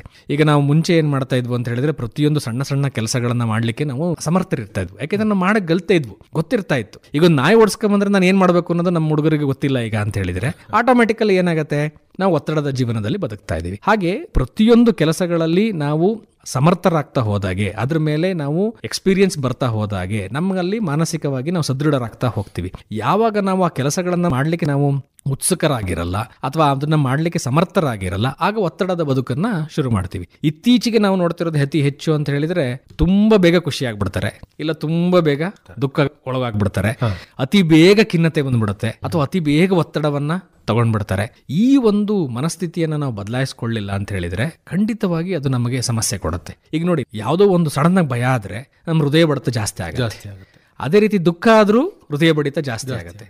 ಇದೆಲ್ಲ ಆಗುವಾಗ ನಮಗೆ ನಿದ್ದೆ ಏರುಪೇರುಗಳಾಗತ್ತೆ, ಆಹಾರದ ಸೇವನೆಯಲ್ಲಿ ಏರುಪೇರುಗಳನ್ನ ನೋಡ್ತೀವಿ. ಅಂದ್ರೆ ಮಾನಸಿಕವಾಗಿ ನಾವು ಯಾವುದೇ ವಿಧವಾದಂತಹ ಒತ್ತಡಕ್ಕಾಗಿರ್ಬೋದು, ಖಿನ್ನತೆ ಆಗಿರ್ಬೋದು, ಉದ್ವೇಗಕ್ಕೊಳಗಾಗದಂತಾಗಿರ್ಬೋದು, ಇದನ್ನ ಯಾವುದೇ ಮಾಡಿದಾಗ್ಲೂ ನಮ್ಮ ಶರೀರದ ಮೇಲೆ ಆಗುವಂತ ವ್ಯತ್ಯಾಸಗಳನ್ನ ನಾವು ನೋಡ್ತೀವಿ. ದೇಹ ಕಂಪ್ಸಕ್ ಶುರುವಾಗತ್ತೆ. ಅಂದ್ರೆ ಇದರದ್ದು ಎಫೆಕ್ಟ್ ಅಷ್ಟರ ಮಟ್ಟಿಗೆ ನಮ್ಗೆ ಆಗ್ತಾ ಇರುತ್ತೆ. ಈಗ ನೋಡಿ, ನಮಗೆ ಒತ್ತಡದ ಬದುಕು ಅಂತ ಬಂದಾಗ ಮುಂಚೆ ಇದ್ದಂತಹ ನಮ್ಮ ಮೊಪೆಡ್ಗಳಾಗಿರ್ಬೋದು ಅಥವಾ ವೆಹಿಕಲ್ಸ್ಗಳೇನಿದೆ, ಲೂನಾ ಇತ್ತು, TVS ಇತ್ತು, ಅದೆಲ್ಲ ಒಂದು 30-40 ಕಿಲೋಮೀಟರ್ ಸ್ಪೀಡಲ್ಲಿ ಹೋದ್ರೆ ಹೆಚ್ಚು. ಅಥವಾ ಸೈಕಲ್ ಇದ್ರೆ ತುಳ್ಕೊಂಡು ಹೋಗ್ತಾ ಇದ್ರು, ತುಂಬಾ ವ್ಯಾಯಾಮನೂ ಆಗ್ತಾ ಇತ್ತು, ಜೊತೆಗೆ ಸೇಫ್ಟಿನೂ ಇತ್ತು. ಇವತ್ತು ಬಂದಂತಹ ವೆಹಿಕಲ್ಗಳೇನಿದೆ ಅದು 100-120-150 ಕಿಲೋಮೀಟರ್ ಸ್ಪೀಡಲ್ಲಿ ಹೋಗುತ್ತೆ. ಅದನ್ನು ಓಡಿಸೋನ ಸಾಮರ್ಥ್ಯನೂ ಹಂಗೆ ಇರಬೇಕು. ಅದು ಒತ್ತಡವನ್ನು ಕೊಡುತ್ತೆ. 40 ಕಿಲೋಮೀಟರ್ ಸ್ಪೀಡಲ್ಲಿ ಹೋಗೋನಿಗೆ ಒತ್ತಡ ಎಷ್ಟಿರುತ್ತೆ, 100 ಕಿಲೋಮೀಟರ್ ಸ್ಪೀಡ್ ಓಡಿಸುವಾಗ ಅದ್ರ ಒತ್ತಡ ಇನ್ನೂ 3 ಪಟ್ಟು ಹೆಚ್ಚಾಗುತ್ತೆ. ಅಂದ್ರೆ ನಾವು ಪ್ರತಿಯೊಂದು ಸಮಯದಲ್ಲಿ ಒತ್ತಡವನ್ನು ಅನುಭವಿಸ್ಲಿಕ್ಕೆ ಶುರು ಮಾಡ್ತಾ ಇದೀವಿ. ಬೇಸಿಕಲಿ ನಾವು ವಿದ್ಯಾವಂತರಾಗ್ತಾ ಹೋಗ್ತಾ ಇದೀವಿ ಅನ್ನೋದು ಬಿಟ್ರೆ, ಸಮಸ್ಯೆಗಳನ್ನ ಹೇಗೆ ಬಗೆಹರಿಸಬೇಕು, ಅದನ್ನ ಹೇಗೆ ಫೇಸ್ ಮಾಡಬೇಕು ಅನ್ನೋದನ್ನ ನಾವು ಕಲಿತಾ ಹೋಗ್ಬೇಕಿತ್ತು. ಈಗ ನಮ್ಮ ತಾತ, ಅಜ್ಜಿ, ಮುತ್ತಜ್ಜಿಗಳನ್ನ ನೋಡಿದ್ರೆ ಅವ್ರಿಗೆ ವಿದ್ಯೆನೇ ಇರಲಿಲ್ಲ, ಆದ್ರೆ ಬದುಕಿನ ಕಲೆ ಗೊತ್ತಿತ್ತು. ಯಾವ ಸಮಸ್ಯೆ ಬಂದ್ರೆ ಹೇಗೆ ಅದನ್ನ ಪರಿಹರಿಸಬೇಕು ಅನ್ನೋದು ಗೊತ್ತಿತ್ತು. ಅಂದ್ರೆ ಇದು ಬದುಕುವ ಕಲೆ. ಈ ಕಲೆಗಳನ್ನ ನಾವು ಕಲೀಲಿಲ್ಲ ಅಂತ ಹೇಳಿದ್ರೆ ಮಕ್ಕಳು ಒತ್ತಡಕ್ಕೆ ಒಳಗಾಗ್ತಾರೆ. ಮತ್ತೆ ಅತಿ ಬೇಗ ದುಡ್ಡನ್ನ ಮಾಡಬೇಕು, ಅತಿ ಬೇಗ ಕೆಲಸ ಸಿಕ್ಬಿಡ್ಬೇಕು, ನಾನು ಇಂಥದೊಂದೇ ಕೆಲಸದಲ್ಲಿ ಮಾಡಬೇಕು ಅಂತ ನಿರ್ಧರಿಸ್ಬಿಟ್ಟಿದ್ದೀನಿ, ನನಗೆ 25 ಲಕ್ಷ ವರ್ಷಕ್ಕೆ ಪ್ಯಾಕೇಜ್ ಇರುವಂತ ಕೆಲಸನೇ ಆಗಬೇಕು. ಈ ತರದ ಮನಸ್ಥಿತಿಯಲ್ಲಿ ನಾವು ಇಟ್ಕೊಂಡು ಕೆಲಸ ಮಾಡ್ಲಿಕ್ಕೆ ಹೋದಾಗ ಆಟೋಮೆಟಿಕಲಿ ನಾವು ಒತ್ತಡದ ಬದುಕನ್ನ ಶುರು ಮಾಡ್ತೀವಿ. ಮುಂಚೆ ಏನಾಗ್ತಿತ್ತು ಅಂತ ಹೇಳಿದ್ರೆ, ತುಂಬು ಕುಟುಂಬಗಳಿರ್ತಾ ಇತ್ತು. ಅಲ್ಲಿ ನಾವು ತುಂಬು ಕುಟುಂಬಗಳ ಜೊತೆಗೆ ನಾವು ಬೆರೆತು ಅಲ್ಲಿ ಹೋಗುವಾಗ ನಮ್ಗೆ ತಾಳ್ಮೆ ಅನ್ನೋದು ಬರ್ತಾ ಇತ್ತು. ಈಗೇನಾಗಿದೆ, ಎಲ್ಲ ನ್ಯೂಕ್ಲಿಯರ್ ಫ್ಯಾಮಿಲಿ. ಅಂದ್ರೆ ಅಪ್ಪ ಹೇಳಿದನ್ನ ಮಗ ಕೇಳಲ್ಲ, ಮಗ ಹೇಳಿದನ್ನ ಅಪ್ಪ ಕೇಳಲ್ಲ, ಯಾರು ಕೇಳಲ್ಲ ಅನ್ನೋ ಸ್ಥಿತಿಲಿ ಇರುವಾಗ ಯಾರು ಸರಿಯಾದಂತ ಹೇಳ್ತಾ ಇದಾರೆ, ಯಾರಿಗೋಸ್ಕರ ನಾವು ತಗ್ಗಿ ಬಗ್ಗಿ ನಡಿಬೇಕು, ಇದನ್ನ ಅರ್ಥ ಮಾಡ್ಕೊಳ್ಳದಲ್ಲೇ ಹೋದಾಗ, ಎಲ್ಲದಕ್ಕೂ ನಾನೇ ಮೇಲು ಅಂತ ಹೋದಾಗ ನಮ್ಮ ಮನಸ್ಸು ಹಂಗೆ ಇರ್ತದೆ. ಯಾರೋ ಒಬ್ರು ನಮ್ಮನ್ನ ಬೈದಾಗ ನಮ್ಗೆ ತಡ್ಕೊಳಕ್ಕಾಗಲ್ಲ. ಯಾಕೆಂದ್ರೆ ನಾನು ಯಾವತ್ತೂ ನನ್ನ ಮಾತೆ ಕೇಳಿಲ್ಲ, ಇದೇನು ಸಡನ್ ಆಗಿ ಹಿಂಗೆ ಆಗ್ತಾ ಇದೆಯಲ್ಲ, ಆ ಪರಿಸ್ಥಿತಿನ ಎದುರಿಸೋದ್ರಲ್ಲಿ ನಾವೆಲ್ಲೋ ಒಂದು ಕಡೆ ವಿಫಲವಾಗ್ತೀವಿ. ಸೊ ಅವಾಗ ಏನಾಗುತ್ತೆ, ಮಾನಸಿಕ ಖಿನ್ನತೆ ಬರುತ್ತೆ. ಆಗ್ಲೂ ಸಹ ನಮ್ಮ ದೇಹದ ಮೇಲೆ, ಉಸಿರಾಟದ ಮೇಲೆ, ಹೃದಯದ ಮೇಲೆ ಅತಿ ಹೆಚ್ಚು ಒತ್ತಡಗಳು ಶುರುವಾಗತ್ತೆ. ಹಾಗಾಗಿ ಮಾನಸಿಕವಾಗಿಯೂ ನಾವು ಆರೋಗ್ಯವನ್ನ ಕಾಪಾಡ್ಕೊಳ್ಬೇಕು. ಪ್ರತಿಯೊಂದು ವಿಚಾರದಲ್ಲೂ, ಅಂದ್ರೆ ದುಃಖ ಹೆಂಗಾಗತ್ತೆ ಅದೇ ತರ ಸುಖ ಬಂದಾಗ್ಲೂ, ಸಂತೋಷ ಆದಾಗ್ಲೂ ಎಲ್ಲವನ್ನ ಒಂದೇ ರೀತಿಯಲ್ಲಿ ನಾವು ತಗೊಂಡು ಹೋದಾಗ ಅಲ್ಲಿ ನಮಗೆ ಒತ್ತಡಗಳು ಕಡಿಮೆ ಆಗತ್ತೆ. ಹಾಗಾಗಿ ಮಾನಸಿಕವಾಗಿ ನಾವು ಸರಿಯಾಗಿಲ್ಲ ಅಂತ ಹೇಳಿದ್ರೆ ಎಲ್ಲ ಏರುಪೇರುಗಳು ಶುರುವಾಗತ್ತೆ. ಇದಕ್ಕೆ ಮುಖ್ಯವಾಗಿ ನಾವು ನೋಡೋದು ಅಂತಂದ್ರೆ, ಈಗ ಅತಿ ಸಣ್ಣ ವಯಸ್ಸಿನಲ್ಲಿ ಕಾಣ್ತಿರುವಂತಹ ಥೈರಾಯ್ಡ್ ಸಮಸ್ಯೆಗಳು, ಅತಿ ಸಣ್ಣ ವಯಸ್ಸಿನಲ್ಲೇ ಮಧ್ಯವಯಸ್ಕರಲ್ಲಿ BP ಹೆಚ್ಚಾಗ್ತಿರುವಂಥದ್ದು, ಹೈಪರ್ ಟೆನ್ಷನ್ ಬರ್ತಾ ಇರುವಂಥದ್ದು, ಮಧುಮೇಹದ ಸಮಸ್ಯೆಗಳು, ಬ್ಲಡ್ ಶುಗರ್ ಬರ್ತಾ ಇರುವಂಥದ್ದು, ಇದೆಲ್ಲ ಇದಕ್ಕೆ ಒಂದು ಕಾರಣ. ಮಾನಸಿಕವಾಗಿ ನಾವು ಸನ್ನದ್ಧರಾಗಿರ್ಬೇಕು. ಪ್ರತಿಯೊಂದು ವಿಚಾರಗಳನ್ನ ಎಷ್ಟು ರಿಸೀವ್ ಮಾಡಬೇಕೋ ಅಷ್ಟು ರಿಸೀವ್ ಮಾಡಿದಾಗ ಮಾತ್ರ ನಾವು ಚೆನ್ನಾಗಿರ್ಲಿಕ್ಕೆ ಸಾಧ್ಯ. ಮತ್ತು ಅದು ಎಷ್ಟು ರಿಯಾಕ್ಟ್ ಮಾಡಬೇಕೋ ಅಷ್ಟು ಮಾತ್ರ ನಾವು ರಿಯಾಕ್ಟ್ ಮಾಡಬೇಕು. ಇಲ್ಲ ಅಂತ ಹೇಳಿದರೆ ನಮಗೆ ಸಮಸ್ಯೆಗಳು ಬರ್ತಾ ಹೋಗುತ್ತೆ. ಈಗ 4 ಜನರ ಜೊತೆ ಮಾತಾಡೋದಾಗ್ಲಿ, ಅವ್ರ ಜೊತೆ ನಾವು ಹೆಂಗೆ ಬೆರಿತೀವಿ ಅನ್ನೋದಾಗ್ಲಿ, ಇದೆಲ್ಲ ನಮ್ಮ ಮನಸ್ಸಿನ ಆರೋಗ್ಯವನ್ನು ಕಾಪಾಡಲಿಕ್ಕೆ ಸಹಾಯ ಮಾಡುತ್ತೆ. ಈ ಮನಸ್ಸಿನ ಒಂದು ಆರೋಗ್ಯವನ್ನು ಕಾಪಾಡಿಕೊಳ್ಳುವಲ್ಲಿ ಮತ್ತು ಮನಸ್ಸನ್ನು ನಿಯಂತ್ರಣದಲ್ಲಿ ಇಟ್ಟುಕೊಳ್ಳುವಲ್ಲಿ ಇದು ಎರಡರಲ್ಲೂ ಕೂಡ ನಮ್ಮ ಯುವ ಜನತೆ ಏನಾದರೂ ಸ್ವಲ್ಪ ದುಡುಕ್ತಾ ಇದ್ದಾರೆ ಅಥವಾ ಅದರಲ್ಲಿ ಅವರು ಸಫಲರಾಗ್ತಾ ಇಲ್ಲ ಅಂತ ಹೇಳಿ ಅನ್ಸುತ್ತೆ. ಯಾಕೆಂದರೆ ಇತ್ತೀಚಿನ ಹೃದಯಾಘಾತಗಳನ್ನು ನೋಡಿದರೆ ಹೆಚ್ಚು ಯುವಜನರೇ ಇದಕ್ಕೆ ಒಳಗಾಗಿರೋಂಥದ್ದು. ಅದು ನಮ್ಮ ಮುಂದೆ ಇರತಕ್ಕಂಥ ಒಂದು ದೊಡ್ಡ ಆತಂಕ. ಖಂಡಿತವಾಗಿ ಹೌದು. ಏನಾಗುತ್ತೆ ಅಂದರೆ ಇತ್ತೀಚಿನ ನಮ್ಮ ಯುವ ಜನತೆ ಮದ್ಯವ್ಯಸನಕ್ಕಾಗಲಿ ಅಥವಾ ಸ್ಮೋಕಿಂಗ್ ಆಗಲಿ, ಡ್ರಗ್ಸ್ಗಳಿಗಾಗಲಿ ಇದ್ರ ಹಿಂದೆ ಬೀಳ್ತಾ ಇದ್ದಾರೆ. ಅಂದರೆ ಯಾವಾಗ ನಾವು ಮಾನಸಿಕವಾಗಿ ಆರೋಗ್ಯವಂತರಾಗಿಲ್ಲ, ನಮ್ಮ ಮನಸ್ಸು ನಮ್ಮ ಸ್ಥಿಮಿತದಲ್ಲಿ ಇಲ್ಲ ಅಂತ ಹೇಳುವಾಗ ಈ ಮದ್ಯಪಾನದಂತಹ ವಿಚಾರಗಳ ಮೇಲೆ ದಾಸರಾಗ್ಬಿಡ್ತಾರೆ, ತುಂಬಾ ಬೇಗ ಅಟ್ರಾಕ್ಟ್ ಆಗ್ಬಿಡ್ತಾರೆ. ಯಾಕೆಂದ್ರೆ ನಾನು ಅದನ್ನು ಕುಡಿದ್ಬಿಟ್ರೆ ನಾನು ಏನೋ ಆರಾಮಾಗಿರ್ತೀನಿ ಅಂತ. ಮತ್ತೆ ಈ ವೀಕೆಂಡ್ ಪಾರ್ಟಿಗಳು ಮತ್ತೆ ಸೇರುವಂಥದ್ದು, ಇದು ಮಾತಾಡುವಾಗ ನಂಗೆ ಏನೋ ಸಮಸ್ಯೆ ಆಗ್ಬಿಟ್ಟಿದೆ ಅಂತ ಹೇಳಿ. ಈಗ ನಾವು ಸಂತೋಷಕ್ಕೆ ಯಾವುದೋ ಒಂದು ಸಂಭ್ರಮಾಚರಣೆಗೆ ಕುಡಿಯುವಂಥ ವಿಚಾರ ಪ್ರತಿನಿತ್ಯಕ್ಕೆ ಬಂದು ನಿಂತ್ಕೊಂಡ್ಬಿಡುತ್ತೆ ಲಾಸ್ಟಿಗೆ. ಅವಾಗ ಏನಾಗುತ್ತೆ, ಅತಿ ಹೆಚ್ಚು ಮದ್ಯಗಳನ್ನು ಸೇವನೆ ಮಾಡುವಂಥದ್ದು, ಅತಿ ಹೆಚ್ಚು ಧೂಮಪಾನ ಮಾಡುವಂಥದ್ದು, ಡ್ರಗ್ಸ್ಗಳಿಗೆ ಅಡಿಕ್ಟ್ ಆಗುವಂಥದ್ದು, ಇದು ಸಹ ನಮ್ಮ ಮಾನಸಿಕ ಅಸಮತೋಲನವನ್ನು ಹಾಳು ಮಾಡೋದ್ರ ಜೊತೆಗೆ ಶಾರೀರಿಕ ಮನಸಮತೋಲನವನ್ನು ಹಾಳು ಮಾಡುತ್ತೆ, ಆರೋಗ್ಯವನ್ನು ಹಾಳು ಮಾಡುತ್ತೆ. ಹಾಗಾಗಿ ಖಂಡಿತವಾಗಿ ಇವತ್ತಿನ ಯುವಜನತೆ ಎಲ್ಲೋ ಒಂದು ಕಡೆ ಮಾನಸಿಕ ಆರೋಗ್ಯವನ್ನು ಕಳ್ಕೊಳ್ತಾ ಇದ್ದಾರೆ. ಇದಕ್ಕೆ ಮಾನಸಿಕ ಅಸಮತೋಲನವೇ ಕಾರಣ ಅಂತ ಅನ್ಸುತ್ತೆ. ಈಗ ನಾವು ಎದುರಿಗೆ ಬಂದಂತಹ ಒಂದು ಸಮಸ್ಯೆಯನ್ನು ಬಗೆಹರಿಸಲಿಕ್ಕೆ ಏನು ಮಾಡಬೇಕು ಅನ್ನೋದ್ರ ಬಗ್ಗೆ ಯೋಚನೆ ಮಾಡೋದ್ರ ಬದಲು ನಾವು ಈ ಥರ ಮದ್ಯವ್ಯಸನಕ್ಕೆ ನಾವು ದಾಸರಾದರೆ ಸಮಸ್ಯೆ ಅಲ್ಲೇ ಇರುತ್ತೆ, ಆದರೆ ಆ ಟೈಮಿಗೆ ನಾವೆಲ್ಲೋ ದೂರ ಬಂದಿದ್ದೀವಿ ಅನ್ನುವಂತಹ ಭಾವನೆಯಲ್ಲಿ ನಾವು ಇದ್ದೇವೆ. ಹಾಗಾಗಿ ಈ ಒಂದು ವಿಚಾರದಲ್ಲಿ ಯುವಜನತೆ ಸ್ವಲ್ಪ ಹುಷಾರಾಗಿ ಇರಬೇಕು. ಪೋಷಕರು ಸಹ ಇದ್ರ ಬಗ್ಗೆ ನಿಗಾ ವಹಿಸಬೇಕು. ಅವರ ಮಾನಸಿಕ ಆರೋಗ್ಯದ ಬಗ್ಗೆನೂ ನಾವು ಯೋಚನೆಗಳನ್ನು ಮಾಡಬೇಕು. ಈಗ ಶಾಲೆಗಳಲ್ಲಾಗಲಿ ಯಾವ ಟೀಚರ್ ಮಕ್ಕಳಿಗೆ ಬೈಯಂಗಿಲ್ಲ, ಬೈದ ತಕ್ಷಣನೇ ಅದು ತಪ್ಪು ಅನ್ನುವ ಮನೋಭಾವದಲ್ಲಿ ನಾವು ನೋಡ್ತೀವಿ. ಈಗ ಮನೆಯಲ್ಲಿ ಪೋಷಕರು ಹೇಳಿದ ಮಾತನ್ನ ಮಕ್ಕಳು ಕೇಳ್ತಾ ಇಲ್ಲ, ಹಾಗಾದ್ರೆ ತಿದ್ದವ್ರು ಯಾರು? ಅವ್ರನ್ನ ಶಾಲೆಯಲ್ಲಿ ಟೀಚರ್ಸ್ಗಳು ಬೈಯಂಗಿಲ್ಲ, ಅವರು ಒಳ್ಳೆ ಮಾತಲ್ಲಿ ಹೇಳಂಗಿಲ್ಲ, ಕೇಳಂಗಿಲ್ಲ ಅಂದಮೇಲೆ ಇನ್ಯಾರು ತಿದ್ದುತ್ತಾರೆ? ಸಾಮಾಜಿಕವಾಗಿ ನಾವು ಮನುಷ್ಯರಾಗಬೇಕಾದ್ರೆ ಈ ಒಂದು ವಿಚಾರಗಳನ್ನೆಲ್ಲ ನಾವು ಇಟ್ಕೊಳ್ಬೇಕು. ಈ ಒಂದು ತಪ್ಪುಗಳನ್ನು ನಾವು ಚಿಕ್ಕ ವಯಸ್ಸಿನಲ್ಲೇ ತಿದ್ದಲಿಲ್ಲ ಅಂತ ಹೇಳಿದರೆ ಮಧ್ಯವಯಸ್ಕರಾಗುವ ಟೈಮಲ್ಲಿ ನಾವು ನಡೆದಿದ್ದೇ ಹಾದಿ. ಆ ರೀತಿಯಲ್ಲಿ ನಾವು ನಮ್ಮ ವ್ಯಕ್ತಿತ್ವವನ್ನು ರೂಪಿಸ್ಕೊಂಡ್ಬಿಟ್ರೆ ಅದರಿಂದ ನಮ್ಮ ದೇಹದ ಮೇಲೆ, ಅದರಿಂದ ಹೃದಯಾಘಾತ ಆಗುವಂತಹ ಸಮಸ್ಯೆಗಳು ಇವೆಲ್ಲ ಹೆಚ್ಚಾಗ್ತಾ ಹೋಗುತ್ತೆ. ಹಾಗಾಗಿ ಮನಸ್ಸಿನ ಆರೋಗ್ಯ ಏನಿದೆಯೋ ಇದಕ್ಕೂ ಕೂಡ ಎಲ್ಲ ವರ್ಗದವರು ಅಂತ ಅಂದರೆ ಎಲ್ಲ ವಯೋಮಾನದವರು ಕೂಡ ಒತ್ತನ್ನು ನೀಡಬೇಕು. ನಮ್ಮ ಮನಸ್ಸನ್ನು ನಿಯಂತ್ರಣದಲ್ಲಿ ಇಡುವಂತಹ ಒಂದು ಕೆಲಸವನ್ನು ಮಾಡಬೇಕು. ಅದರ ಜೋಪಾನದ ಕಡೆಗೂ ಕೂಡ ಹೆಚ್ಚಿನ ಒಂದು ಗಮನವನ್ನು ನೀಡಬೇಕು. ಖಂಡಿತವಾಗಿ. ಈಗ ನೋಡಿ, ವಯೋವೃದ್ಧರಾಗಿರ್ತಾರೆ, ಮಕ್ಕಳು ಒಂದು ಏಜಿಗೆ ಬಂದಿದ್ದಾರೆ ಅಂದಮೇಲೆ ಮಕ್ಕಳನ್ನ ಅವರ ಜೀವನವನ್ನು ಮಾಡ್ಲಿಕ್ಕೆ ಬಿಡಬೇಕು. ಇವ್ರೇನ್ ಮಾಡ್ತಾರೆ, ಎಲ್ಲದಕ್ಕೂ ಮೂಗು ತೋರಿಸ್ತಾ ಹೋಗ್ತಾರೆ. ಸೊಸೆ ಬಂದಿದ್ರೆ ಸೊಸೆನೂ ನಿಯಂತ್ರಣ ಇಡಬೇಕು ಅಂತ ನೋಡ್ತಾರೆ, ಈಗ ಅಳಿಯ ಬಂದಿದ್ರೆ ಅಳಿಯನ್ನು ಇಡಬೇಕು ಅಂತ ನೋಡ್ತಾರೆ, ಮಗನ್ನು ನೋಡಕ್ ಹೋಗ್ತಾರೆ. ಒಂದು ಟೈಮಲ್ಲಿ ಅದು ತಡೆಯಕ್ಕಾಗಲ್ಲ. ಅಂದ್ರೆ ಒಂದು ನಾವು ನಿಗಾ ಇಡಬೇಕು, ಬಿಟ್ರೆ ತುಂಬಾ ಮೂಗ್ದಾರ ಹಾಕೋ ತರ ಮಾಡಿ ಜೀವನ ಮಾಡ್ಲಿಕ್ಕೆ ಅಂತ ಹೋಗುವಾಗ ಸಮಸ್ಯೆ ಆಗತ್ತೆ. ಹಾಗಾಗಿ ವಯೋವೃದ್ಧರು ಸಹ ಇದ್ರ ಬಗ್ಗೆ ಯೋಚನೆ ಮಾಡಬೇಕು, ಮತ್ತೆ ತುಂಬಾ ಯೋಚನೆಗಳನ್ನು ಮಾಡೋದನ್ನು ಕಮ್ಮಿ ಮಾಡಬೇಕು. ಇವತ್ತಿನ ಒಂದು ಆರೋಗ್ಯದ ಕಾಳಜಿಯಲ್ಲಿ ದೊಡ್ಡ ಸವಾಲಾಗಿ ಇರತಕ್ಕಂಥದ್ದು ಸ್ವಯಂ ವೈದ್ಯ ಅನ್ನುವಂಥದ್ದು. ವೈದ್ಯರು ಆಗಾಗ್ಗೆ ಹೇಳ್ತಾ ಇರ್ತಾರೆ ಸ್ವಯಂ ವೈದ್ಯ ಅನ್ನುವಂಥದ್ದು ಬೇಡ ಅಂಥೇಳಿ. ಆದರೂ ಕೂಡ ಸ್ವಯಂ ವೈದ್ಯವನ್ನು ಮಾಡ್ಕೊಳ್ಳೋದ್ರಲ್ಲಿ ನಾವೇನು ಹಿಂದೆ ಬಿದ್ದಿಲ್ಲ, ಮಾಡ್ತಾನೆ ಇರ್ತೀವಿ. ಬೇರೆ ಬೇರೆ ಥರದ ಪ್ರಯೋಗಗಳನ್ನು ಮಾಡ್ತಕ್ಕಂಥದ್ದು. ಹಿಂದೆನೂ ಕೂಡ ಸ್ವಯಂ ವೈದ್ಯ ಅನ್ನುವಂಥದ್ದು ಇತ್ತು. ಆದರೆ ಅದೃಷ್ಟವಶಾತ್ ಅದು ನಾಟಿ ಪದ್ಧತಿ ಆಗಿತ್ತು ಅಥವಾ ಆಯುರ್ವೇದ ಪದ್ಧತಿ ಆಗ್ತಿತ್ತು. ಹೆಚ್ಚು ಅಡ್ಡ ಪರಿಣಾಮಗಳು ಬೀರ್ತಾ ಇರಲಿಲ್ಲ. ಈ ಒಂದು ಸ್ವಯಂ ವೈದ್ಯ ಅನ್ನುವಂಥದ್ದು ನಮ್ಮ ಆರೋಗ್ಯವನ್ನು ಕೆಡಿಸುವಲ್ಲಿ ಎಷ್ಟರ ಮಟ್ಟಿಗೆ ಪಾತ್ರವನ್ನು ವಹಿಸ್ತಾ ಇದೆ? ತುಂಬಾ ಒಳ್ಳೆಯ ವಿಚಾರ ಇದು, ಮತ್ತೆ ಮಾತಾಡಲೇಬೇಕಾದಂಥ ವಿಚಾರ. ಇದೇನಂತ ಹೇಳಿದ್ರೆ, ನಾವು ಮಾಡ್ತಿರೋದು ಸರಿ ಇದೆಯಾ ತಪ್ಪಿದೆಯಾ ಅಂತ ಅರಿವಿಗೆ ಬಾರದೆ ನಾವು ಒತ್ತಡಕ್ಕೆ ಒಳಗಾಗ್ತಾ ಇದೀವಿ. ಈ ಸ್ವಯಂ ವೈದ್ಯದಲ್ಲಿ ಒಂದು ಮುಖ್ಯವಾಗಿ ಒಂದು ಎಕ್ಸಾಂಪಲ್ ಕೊಡ್ತೀನಿ. ಈಗ ಕೊರೋನಾ ಆದ ನಂತರ ನಾವು ಮನೆಗಳಲ್ಲೆಲ್ಲರೂ BP ಆಪರೇಟರ್ಸ್ ಇಡಕ್ಕೆ ಶುರು ಮಾಡಿದ್ರು. ಒಂದು ಡಿಜಿಟಲ್ BP ಆಪರೇಟರ್ಸ್ನ, ಅಂದ್ರೆ ನಾವು BP ನೋಡ್ಕೋಬಹುದು ಮನೇಲೆ ಅಂತ. ಹೇಗೆ ಪಲ್ಸ್ ಆಕ್ಸಿಮೀಟರ್ ತಂದು ಇಟ್ಕೊಂಡು ನಮ್ಮ ರಕ್ತದಲ್ಲಿರುವಂತಹ ಆಕ್ಸಿಜನ್ ಲೆವೆಲ್ ನೋಡೋದು ಮತ್ತೆ ಪಲ್ಸ್ನ ನೋಡೋದು ಮಾಡ್ತಾ ಇದ್ವು. ಅದೇ ರೀತಿ ನಾವು BP ಆಪರೇಟರ್ಸ್ನ ಮನೇಲಿ ಇಟ್ಕೊಳಕ್ ಶುರು ಮಾಡಿದ್ರು. ಇದೇನಾಗುತ್ತೆ, ಮನೇಲಿ ಇದೆಯಲ್ಲ ಅಂತೇಳಿ ಬೆಳಗ್ಗೆ ಸಂಜೆ ಚೆಕ್ ಮಾಡೋದು. ಈಗೇನಾಗುತ್ತೆ, ಬೆಳಗ್ಗೆ ಟೈಮಲ್ಲಿ ನಮಗೆ BP ಕಮ್ಮಿ ಇರುತ್ತೆ, ಸಂಜೆ ಆಗ್ತಾ ಜಾಸ್ತಿ ಆಗುತ್ತೆ. ಇದು ನಾರ್ಮಲ್ ಫಿಸಿಯಾಲಜಿ. ಊಟ ಆದ್ಮೇಲೆ ವೇರಿಯೇಷನ್ಸ್ ಇರುತ್ತೆ. ನಡ್ಕೊಂಡು ಬಂದಿದ್ರೆ, ಕೆಲಸಗಳನ್ನ ಮಾಡಿದ್ರೆ, ವ್ಯಾಯಾಮ ಮಾಡಿದ ನಂತರ ಸ್ವಲ್ಪ ವೇರಿಯೇಷನ್ಸ್ ಎಲ್ಲ ಇದ್ದೇ ಇರುತ್ತೆ. ಈ ವೇರಿಯೇಷನ್ಸ್ಗಳನ್ನ ನಾವು ತಿಳ್ಕೊಳ್ಳೋದಲ್ಲೇ ಬರೀ BP ಚೆಕ್ ಮಾಡ್ಬಿಟ್ಟು ನಂಗೆ ಸ್ವಲ್ಪ ಜಾಸ್ತಿ ಇದೆ ಹಂಗಿದೆ ಅಂತ ಯೋಚನೆ ಮಾಡುವಾಗ ಟೆನ್ಷನ್ ಶುರು ಆಗುತ್ತೆ. ಈ ಒಂದು ನಾರ್ಮಲ್ ಫಿಸಿಯಾಲಜಿನ ಅರ್ಥ ಮಾಡ್ಕೊಳ್ಳೋದಲ್ಲೇ ನಾವು ಚೆಕ್ ಮಾಡ್ತಾ ಹೋದಂಗೆ ನಮಗೆ ಉದ್ವೇಗ ಒಳಗಾಗ್ತೀವಿ. ಅಂದ್ರೆ ಚೆಕ್ ಮಾಡ್ಕೊಂಡು BP ಜಾಸ್ತಿ ಮಾಡ್ಕೊಳ್ತೀವಿ. ಆ BP ಆಪರೇಟರ್ಸ್ ಅಲ್ಲಿ ಶೆಲ್ ವೀಕ್ ಆದ್ರೂ ಸಹ ವ್ಯತ್ಯಾಸವನ್ನ ತೋರ್ಸಕ್ ಶುರು ಮಾಡುತ್ತೆ. ಮಾಡುತ್ತೆ. ಮತ್ತೆ ಆ BP ನಾವು ಕ್ಯಾಲಿಬ್ರೇಷನ್ ಅಂತ ಕರಿತೀವಿ. ಆ ಕ್ಯಾಲಿಬ್ರೇಷನ್ ಮಾಡ್ತಾ ಇರಬೇಕು. ಆ ಕ್ಯಾಲಿಬ್ರೇಷನ್ ಹಾಳಾಯ್ತು ಅಂತ ಹೇಳಿದ್ರು ವೇರಿಯೇಷನ್ಸ್ ಬರಕ್ ಶುರುವಾಗುತ್ತೆ. ಇದನ್ನ ನಮಗೆ ಗೊತ್ತಿಲ್ಲ ಅಂತ ಹೇಳಿದಾಗ ನಾವು ಒತ್ತಡಕ್ಕೆ ಒಳಗಾಗ್ತೀವಿ. ಸೊ ಈಗ ಎಷ್ಟೋ ಜನ ಪೇಷಂಟ್ಸ್ ನಮ್ಮ ಹತ್ರ ಬಂದವರು ಸರ್ ಮನೇಲಿ ಜಾಸ್ತಿ ಬರ್ತಿತ್ತು ಅಂತಾರೆ, ನಮ್ಮಲ್ಲಿ ಚೆಕ್ ಮಾಡುವಾಗ ನಾರ್ಮಲ್ ಇರುತ್ತೆ. ಅಂದ್ರೆ ಈ ವೇರಿಯೇಷನ್ಸ್ಗಳು ಆಗ್ಬೋದು. ಹಾಗಾಗಿ ತುಂಬಾ ನಾವು ಸ್ವಯಂ ವೈದ್ಯರಾಗ್ದಲೆ ಎಷ್ಟು ಬೇಕೋ ಅಷ್ಟು ಲಿಮಿಟ್ ಆಗಿ ನಾವು ಅದನ್ನ ಉಪಯೋಗಿಸ್ಕೊಂಡ್ರೆ ಹೆಲ್ಪ್ ಆಗುತ್ತೆ. ಈಗ ಮನೆಯಲ್ಲಿ ನಾವು ಗ್ಲೂಕೋಮೀಟರ್ಗಳನ್ನ ಇಟ್ಕೊಳ್ತೀವಿ, ಅಂದ್ರೆ ಶುಗರ್ ಚೆಕ್ ಮಾಡಕ್ಕೆ. ಇದೇನಂತ ಹೇಳಿದ್ರೆ ನಾರ್ಮಲ್ ಬ್ಲಡ್ ಚೆಕ್ ಮಾಡೋದಕ್ಕಿಂತ ವ್ಯತ್ಯಾಸಗಳನ್ನ ಕೊಡುತ್ತೆ.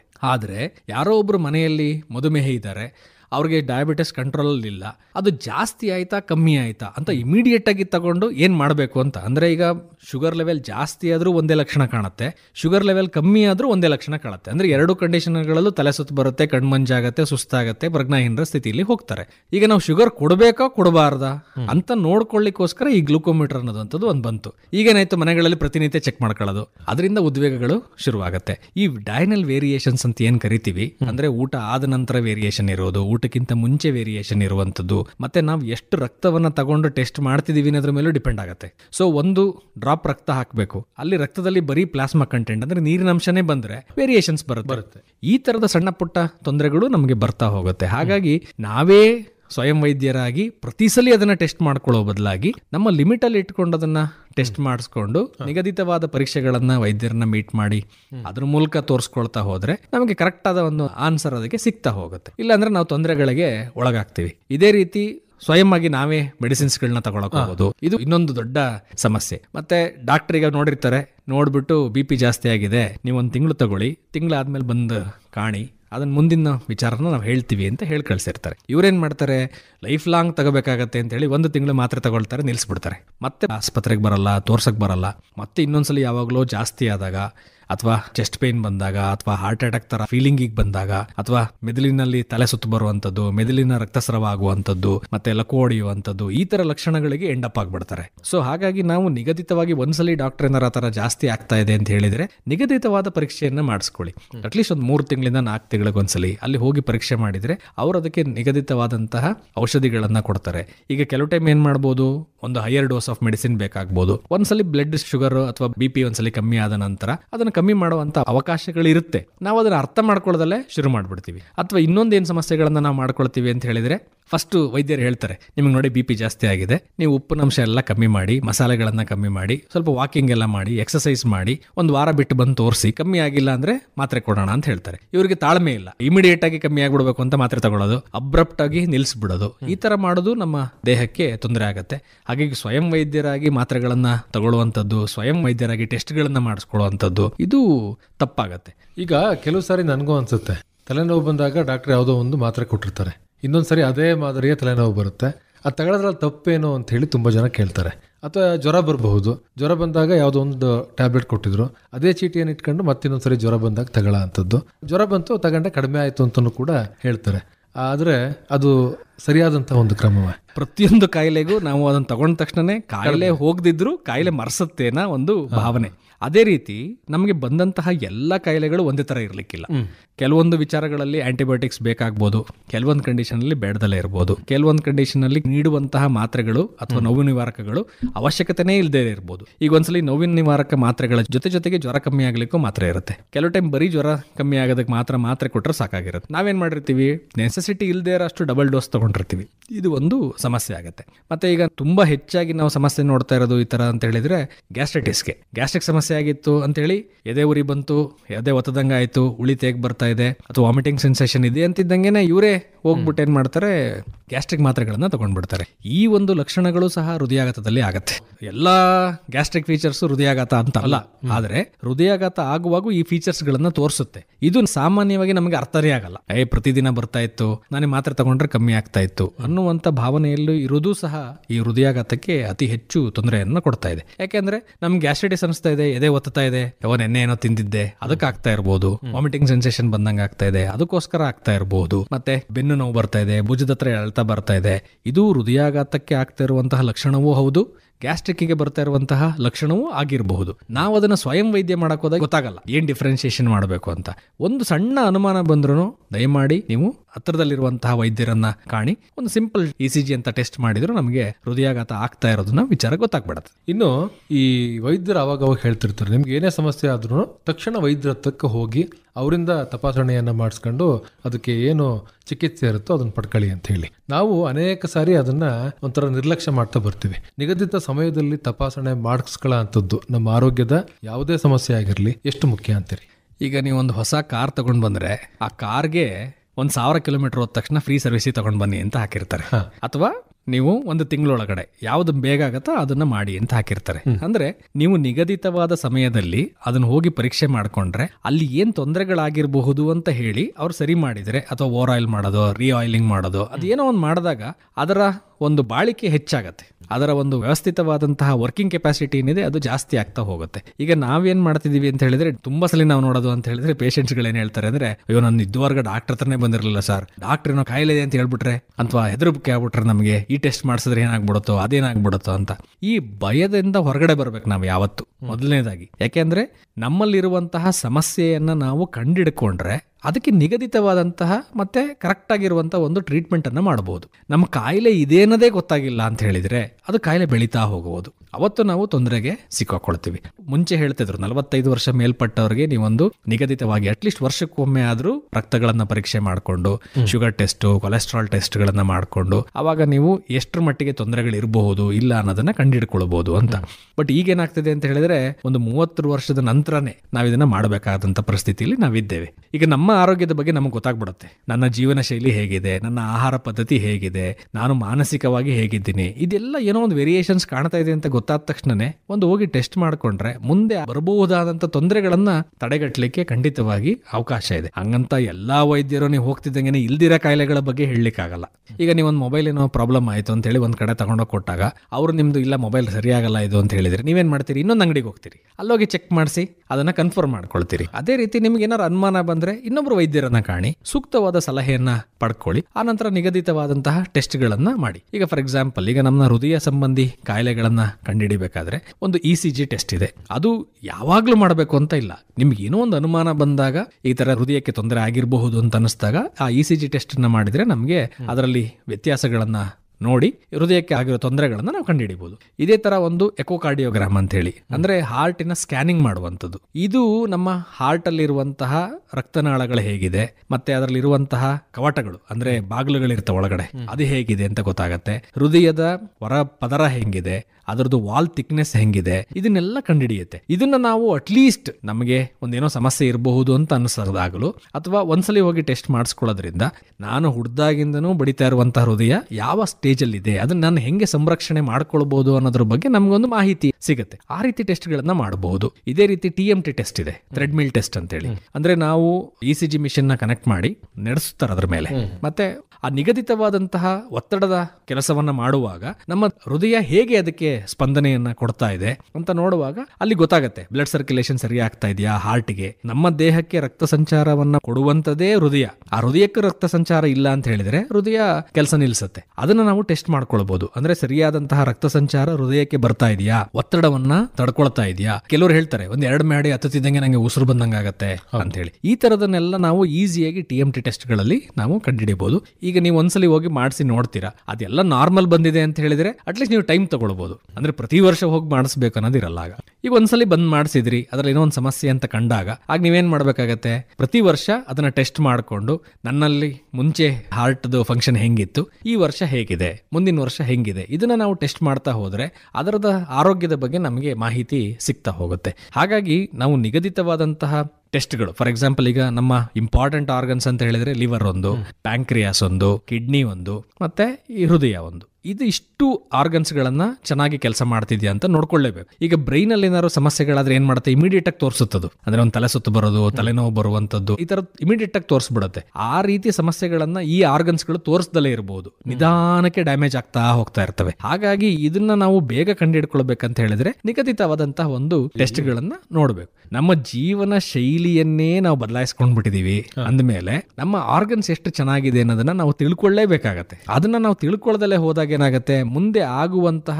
ಅವಘಡ ನಮಗೆ ಗೊತ್ತಾಗಲ್ಲ. ಇಲ್ಲಿ ಇನ್ನೊಂದು ಮುಖ್ಯವಾಗಿ ನಾವು ನೋಡಬೇಕಾಗಿರೋದಂದ್ರೆ, ತುಂಬಾ ಚಿಕ್ಕ ವಯಸ್ಸಲ್ಲಿ ಡಾಕ್ಟರ್ ಹೇಳಿದ್ರು, ಹುಟ್ಟುವಾಗ್ಲೇ ಹಾರ್ಟ್ ಅಲ್ಲಿ ಏನೋ ಒಂದು ಸಣ್ಣ ತೂತ ಇತ್ತು ಅಥವಾ ಏನೋ ಒಂದು ಸಮಸ್ಯೆ ಇತ್ತು ಅಂತ ಹೇಳಿರ್ತಾರೆ. ನೆಕ್ಸ್ಟ್ ಟೈಮ್ ಹೋಗಿ ತೋರಿಸಿದಾಗ ಅದು ನಾರ್ಮಲ್ ಆಗಿತ್ತು ಅಂತ ಹೇಳಿರ್ತಾರೆ. ಅಥವಾ ಒಂದು 5 ವರ್ಷ ಬಿಟ್ಟ ಮೇಲೆ ನೀವು ಅದನ್ನು ಚೆಕ್ ಮಾಡಿಸಿ ಅಂತ ಹೇಳಿರ್ಬೋದು. ನಾವೇನ್ ಮಾಡ್ತೀವಿ, ಚೆನ್ನಾಗಿದ್ದಾನಲ್ಲ, ಆಟ ಆಡ್ಕೊಂಡಿದ್ದಾನಲ್ಲ, ಅವ್ನಿಗೇನು ಸಮಸ್ಯೆ ಇಲ್ಲ ಅಂತ ನಾವು ಬಿಟ್ಬಿಡ್ತೀವಿ. ಅದನ್ನ ಬದುಕು ನಡೀತಾ ಹೋದಂಗೆ ಈ ಹಳೆ ಸಮಸ್ಯೆ ನಮಗೆ ಮರ್ತೋಗಿರುತ್ತೆ. ಅದು ಎಲ್ಲೋ ಒಂದ್ ಕಡೆ ಕೂತಿರಬಹುದು. ಆ ತರದ ಯಾವುದೇ ಸಮಸ್ಯೆಗಳೇನಾದ್ರೂ ನಿಮ್ಮ ಚಿಕ್ಕ ವಯಸ್ಸಿನಲ್ಲಿ ನಿಮ್ಮ ವೈದ್ಯರು ನಿಮ್ಗೆ ಹೇಳಿದ್ರೆ, ಅದು ನೆನಪಿದ್ರೆ, ಅದು ನಿಮ್ಗೆ ನೆನಪಾಗ್ತಿಲ್ಲ ಒಂದ್ ಕಡೆ ಬರ್ದಿಟ್ಬಿಡಿ. ಅದು ನಿಗದಿತವಾಗಿ ಪರೀಕ್ಷೆಗಳನ್ನ ಮಾಡಿಸ್ಕೊಳ್ಳಿಲ್ಲ ಅಂತ ಹೇಳಿದ್ರೆ ಮುಂದೊಂದು ದಿನ ಇದ್ದಕ್ಕಿದ್ದಂಗೆ ಹೇಗೆ ಹೃದಯಾಘಾತಗಳಾಗ್ತಾ ಇದೆ, ಅದಕ್ಕೆ ಇದು ಒಂದು ಮುಖ್ಯವಾದ ಕಾರಣ. ಈ ತರ ಏನೋ ಒಂದು ಹುಟ್ಟುವಳಿಕೆಯಿಂದ ಬಂದಿರುವಂತ ಸಮಸ್ಯೆ ಇರಬಹುದು, ಅಥವಾ ಅದಾದ್ಮೇಲೆ ಯಾವುದೋ ಒಂದು ಸಮಸ್ಯೆ ಆಗಿ ಹಾರ್ಟ್ಗೆ ಇನ್ಫೆಕ್ಷನ್ಸ್ ಆಗಿ ಅದರಿಂದ ಸಮಸ್ಯೆಗಳಾಗಿರಬಹುದು. ಈಗ ಜಾಯಿಂಟ್ಸ್ ಪೇನ್ ಬರುತ್ತೆ, ರೊಮೆಟೆಡ್ ಆರ್ಥರೈಟಿಸ್ ಅಂತ ಏನ್ ಕರಿತೀವಿ, ಅದು ಹಾರ್ಟ್ಗೆ ನಮ್ಮ ಸಮಸ್ಯೆಗಳನ್ನ ಮಾಡಿರಬಹುದು. ಈ ತರ ಬೇರೆ ಬೇರೆ ಕಾಯಿಲೆಗಳು ಸಮೇತ ಅದಕ್ಕೆ ತೊಂದರೆ ಮಾಡಿರಬಹುದು. ಆ ಸಮಸ್ಯೆಗಳು ಏನಿದೆ ಅನ್ನೋದನ್ನ ನಾವು ಒಂದು ನಿಗದಿತವಾಗಿ ಟೆಸ್ಟ್ಗಳನ್ನ ಮಾಡಿಸ್ಕೊಳ್ತಾ ಇಲ್ಲ ಅಂತ ಹೇಳಿದ್ರೆ ಕಷ್ಟ ಆಗುತ್ತೆ. ಮತ್ತೆ ಕೊನೆಯ ಸ್ಟೇಜ್ ಅಲ್ಲಿ ಡಾಕ್ಟರ್ ಹತ್ರ ಹೋದಾಗ ಡಾಕ್ಟರ್ನು ಏನು ಮಾಡೋಕ್ಕಾಗಲ್ಲ. ಹಾಗಾಗಿ ನಿಗದಿತವಾಗಿ ಪರೀಕ್ಷೆಗಳನ್ನ ಮಾಡಿಸ್ಕೊಳ್ಳುವಂಥದ್ದು ತುಂಬಾ ಒಳ್ಳೇದು. ಮತ್ತೆ ನನ್ನ ಎಲ್ಲ ಆತ್ಮೀಯ ಕೇಳುಗರಿಗೆ ನಾನು ಕೇಳೋದೇನಂತ ಹೇಳಿದ್ರೆ, ಭಯ ಪಡಬೇಡಿ. ಸುಮ್ನೆ ಭಯ ಪಡೋ ಬದಲು ಟೆಸ್ಟ್ ಮಾಡಿಸಿ. ಈಗ ಇಲ್ದೇ ಇರೋದಂತೂ ಹೇಳಕ್ಕಾಗಲ್ಲ. ಪರೀಕ್ಷೆಯಲ್ಲಿ ಉತ್ತರ ಪತ್ರಿಕೆಯಲ್ಲಿ ನಾವ್ ಏನ್ ಬರ್ದಿರ್ತೀವಿ ಅದಕ್ಕೆ ಅವ್ರು ಮಾರ್ಕ್ ಹಾಕಕ್ ಸಾಧ್ಯ. ಜಾಸ್ತಿನೂ ಹಾಕಕ್ಕಾಗಲ್ಲ, ಕಮ್ಮಿನೂ ಹಾಕಕ್ಕಾಗಲ್ಲ. ಅಂದ್ಮೇಲೆ ನಮ್ಮ ದೇಹದಲ್ಲಿ ಏನಿದೆ ಅದು ತೋರಿಸುತ್ತೆ. ಅಟ್ಲೀಸ್ಟ್ ಆಗ ನಾವು ಪ್ರಿವೆನ್ಷನ್ ಮಾಡ್ಕೊಳ್ಳೋದ್ರ ಬಗ್ಗೆ ಯೋಚನೆ ಮಾಡಬಹುದು. ಡಾಕ್ಟರ್ ಏನೋ ಹೇಳಿದ್ರು ಅಂದ ತಕ್ಷಣ ಭಯ ಪಡೋದು ಬೇಡ. ಹಂಗೇನಾದ್ರೂ ನಿಮ್ಗೆ ಅನುಮಾನ ಬರ್ತಿದೆ ಅಂತ ಹೇಳಿದ್ರೆ ಇನ್ನೊಬ್ರು ವೈದ್ಯರನ್ನ ಕಾಣಿ, ಕ್ಲೀನಾಗಿ ಅದ್ರ ಬಗ್ಗೆ ತಿಳ್ಕೊಳ್ಳಿ. ಸರಿ ಇದೆಯಾ ತಪ್ಪಿದೆಯಾ ಅಂತ ಆತ್ಮಾವಲೋಕನ ಮಾಡಿಕೊಂಡು ಅದ್ರ ಬಗ್ಗೆ ಸಮಾಲೋಚನೆ ಮಾಡಿ ಆನಂತರ ನಿರ್ಧಾರಗಳನ್ನ ತಗೊಳ್ಳೋದು ಒಳ್ಳೆಯದು. ಇದಿಷ್ಟು ನಿಗದಿತ ಸಮಯದಲ್ಲಿ ಯಾಕೆ ತಪಾಸಣೆಯನ್ನ ಮಾಡಿಸಿಕೊಳ್ಳಬೇಕು ಅನ್ನುವಂಥದ್ದು. ಇನ್ನು ಇದುವರೆಗೆ ನಾವು ಏನು ಮಾತಾಡಿದ್ವೋ ಈ ಎಲ್ಲ ಒಂದು ಸಂಗತಿಗಳ ಹಿಂದೆ ಇರ್ತಕ್ಕಂಥದ್ದು ಮೊಬೈಲ್ ಅನ್ನುವಂಥದ್ದು ನಮ್ಮ ಜೀವನ ಶೈಲಿಯನ್ನು ಖಂಡಿತವಾಗಿಯೂ ಕೂಡ ಬದಲಾವಣೆಯನ್ನ ಮಾಡಿದೆ. ನಮ್ಮ ಹೃದಯದ ಆರೋಗ್ಯ ಹಾಳಾಗುವಲ್ಲಿ ಈ ಮೊಬೈಲ್ನ ಪಾತ್ರ ಎಷ್ಟಿದೆ?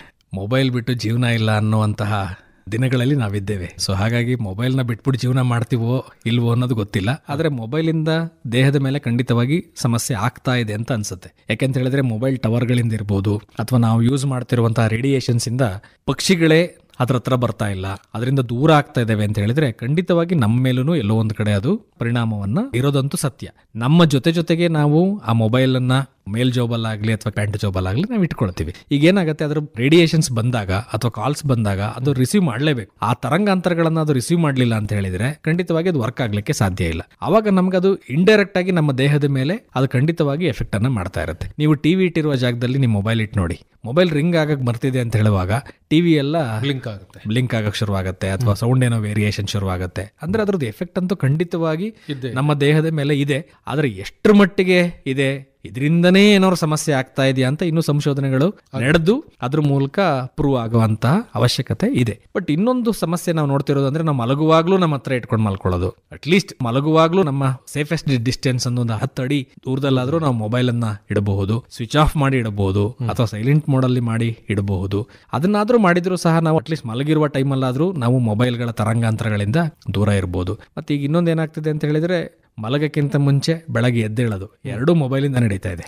ಈ ಕೋಳಿ ಅಂತೂ ಕೂಗ್ತಾ ಇಲ್ಲ. ಹಾಗಾಗಿ ನಮ್ಮ ಮೊಬೈಲ್ಗಳ ಜೊತೆಗೆ ನಾವು ಜೀವನವನ್ನ ಮಾಡ್ತಾ ಇದೀವಿ. ತುಂಬಾ ಲೇಟ್ ನೈಟ್ಸ್ ಮೊಬೈಲ್ ಸ್ಕ್ರೀನ್ ನೋಡುವಂಥದ್ದು, ಇದು ಕಣ್ಣಿಗೂ ಸ್ಟ್ರೈನ್ ಆಗುತ್ತೆ, ಹಾರ್ಟಿಗೂ ಸ್ಟ್ರೈನ್ ಆಗುತ್ತೆ. ಈಗ ನಾವು ಪ್ರತಿದಿನ ಒಂದು ನಿಗದಿತವಾದಂತಹ ರೆಸ್ಟ್ ನ ಮಾಡಿಲ್ಲ ಅಂತ ಹೇಳಿದ್ರೆ, ಈಗ ನಾವು ನಿದ್ದೆ ಮಾಡುವಾಗ ಎಲ್ಲ ಆರ್ಗನ್ಸ್ ರೆಸ್ಟಿಂಗ್ ಕಂಡೀಷನ್ ಇರುತ್ತೆ, ಆದ್ರೆ ಹಾರ್ಟ್ ಮತ್ತೆ ಲಂಗ್ಸ್ ಫಂಕ್ಷನ್ ಮಾಡ್ತಾನೆ ಇರುತ್ತೆ. ಬಟ್ ಅವ್ರದ್ದು ಕಾರ್ಯಕ್ಷಮತೆ ಸ್ವಲ್ಪ ಮಟ್ಟಿಗೆ ಕಮ್ಮಿ ಇರುತ್ತೆ. ಆಗ ಈಗ ಬೆಳಗ್ಗೆ ಎದ್ದಾಗ ಹೆಂಗೆ 70ರಿಂದ 80 ಸಲ ಬಿಡಿತಾ ಇದ್ರೆ, ನಿದ್ದೆ ಮಾಡುವಾಗ 60 ಸಲ ಇಳಿದಿರುತ್ತೆ. ಅಂದ್ರೆ ಅದು ಸ್ವಲ್ಪ ರೆಸ್ಟ್ ಕಂಡೀಷನ್ ಹೋಗಿರುತ್ತೆ. ನೀವು ಸರಿಯಾಗಿ ಸಮಯದಲ್ಲಿ ನಿದ್ರೆಯನ್ನ ಮಾಡಿಲ್ಲ, ವಿಶ್ರಾಂತಿಯನ್ನ ತಗೊಂಡಿಲ್ಲ ಅಂದ್ರೂ ಸಹ ಅದು ಒತ್ತಡಕ್ಕೆ ಒಳಗಾಗತ್ತೆ. ಯಾಕೆಂದ್ರೆ ಕಂಟಿನ್ಯೂಸ್ ಆಗಿ ಹೆಂಗ್ ಓಡಕ್ ಸಾಧ್ಯ? ಈಗ ನೀವು ಮಲಗೋಕ್ಕಿಂತ ಮುಂಚೆ 1 ಅವರ್ 2 ಅವರ್ಸ್ ಮೊಬೈಲಲ್ಲೇ ನೋಡುವಂಥದ್ದು, ಅದು ಸ್ಟ್ರೈನ್ ಕೊಡ್ತಾ ಹೋಗುತ್ತೆ. ಮತ್ತೆ ನಾವು ಅನ್ಕೊಳ್ಳೋದೇನಂತ ಹೇಳಿದ್ರೆ, ನಾನು ಬರೀ ಮೊಬೈಲ್ ಅನ್ನ ಮಾತ್ರ ನೋಡ್ತಾ ಇದ್ದೀನಿ ಅಂತ.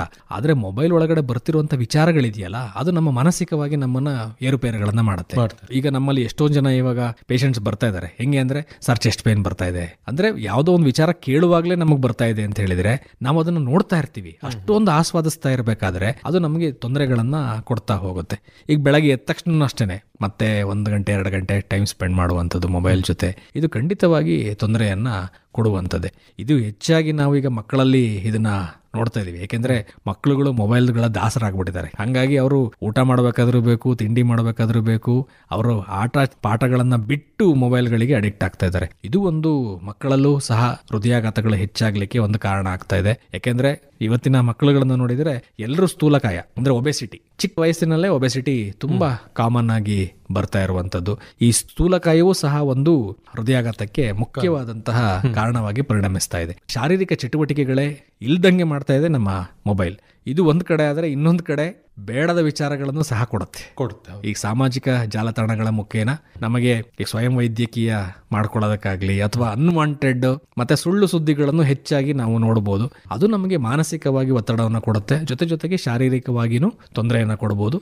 ಎಷ್ಟರ ಮಟ್ಟಿಗೆ ಈ ತರಂಗಾಂತರಗಳಿಂದ ತೊಂದರೆ ಆಗ್ತಾ ಇದೆ ಅನ್ನೋದು, ಮತ್ತೆ ಯಾವ್ಯಾವ ಆರ್ಗನ್ ಮೇಲೆ ಎಷ್ಟೆಷ್ಟು ತೊಂದರೆ ಆಗ್ತಾ ಇರ್ಬೋದು ಅನ್ನೋದು ಇನ್ನೂ ಸಂಶೋಧನೆಗಳ ಮೂಲಕ ನಮಗೆ ನಿಖರವಾದ ಮಾಹಿತಿ ಬೇಕಾಗುತ್ತೆ. ಕಡೆಯದಾಗಿ ನಮ್ಮ ಹೃದಯದ ಆರೋಗ್ಯಕ್ಕೆ ಸಂಬಂಧಪಟ್ಟ ಹಾಗೆ ಏನು ಹೇಳಲಿಕ್ಕೆ ಇಷ್ಟಪಡ್ತೀರಾ ನಮ್ಮ ಕೇಳುಗರಿಗೆ?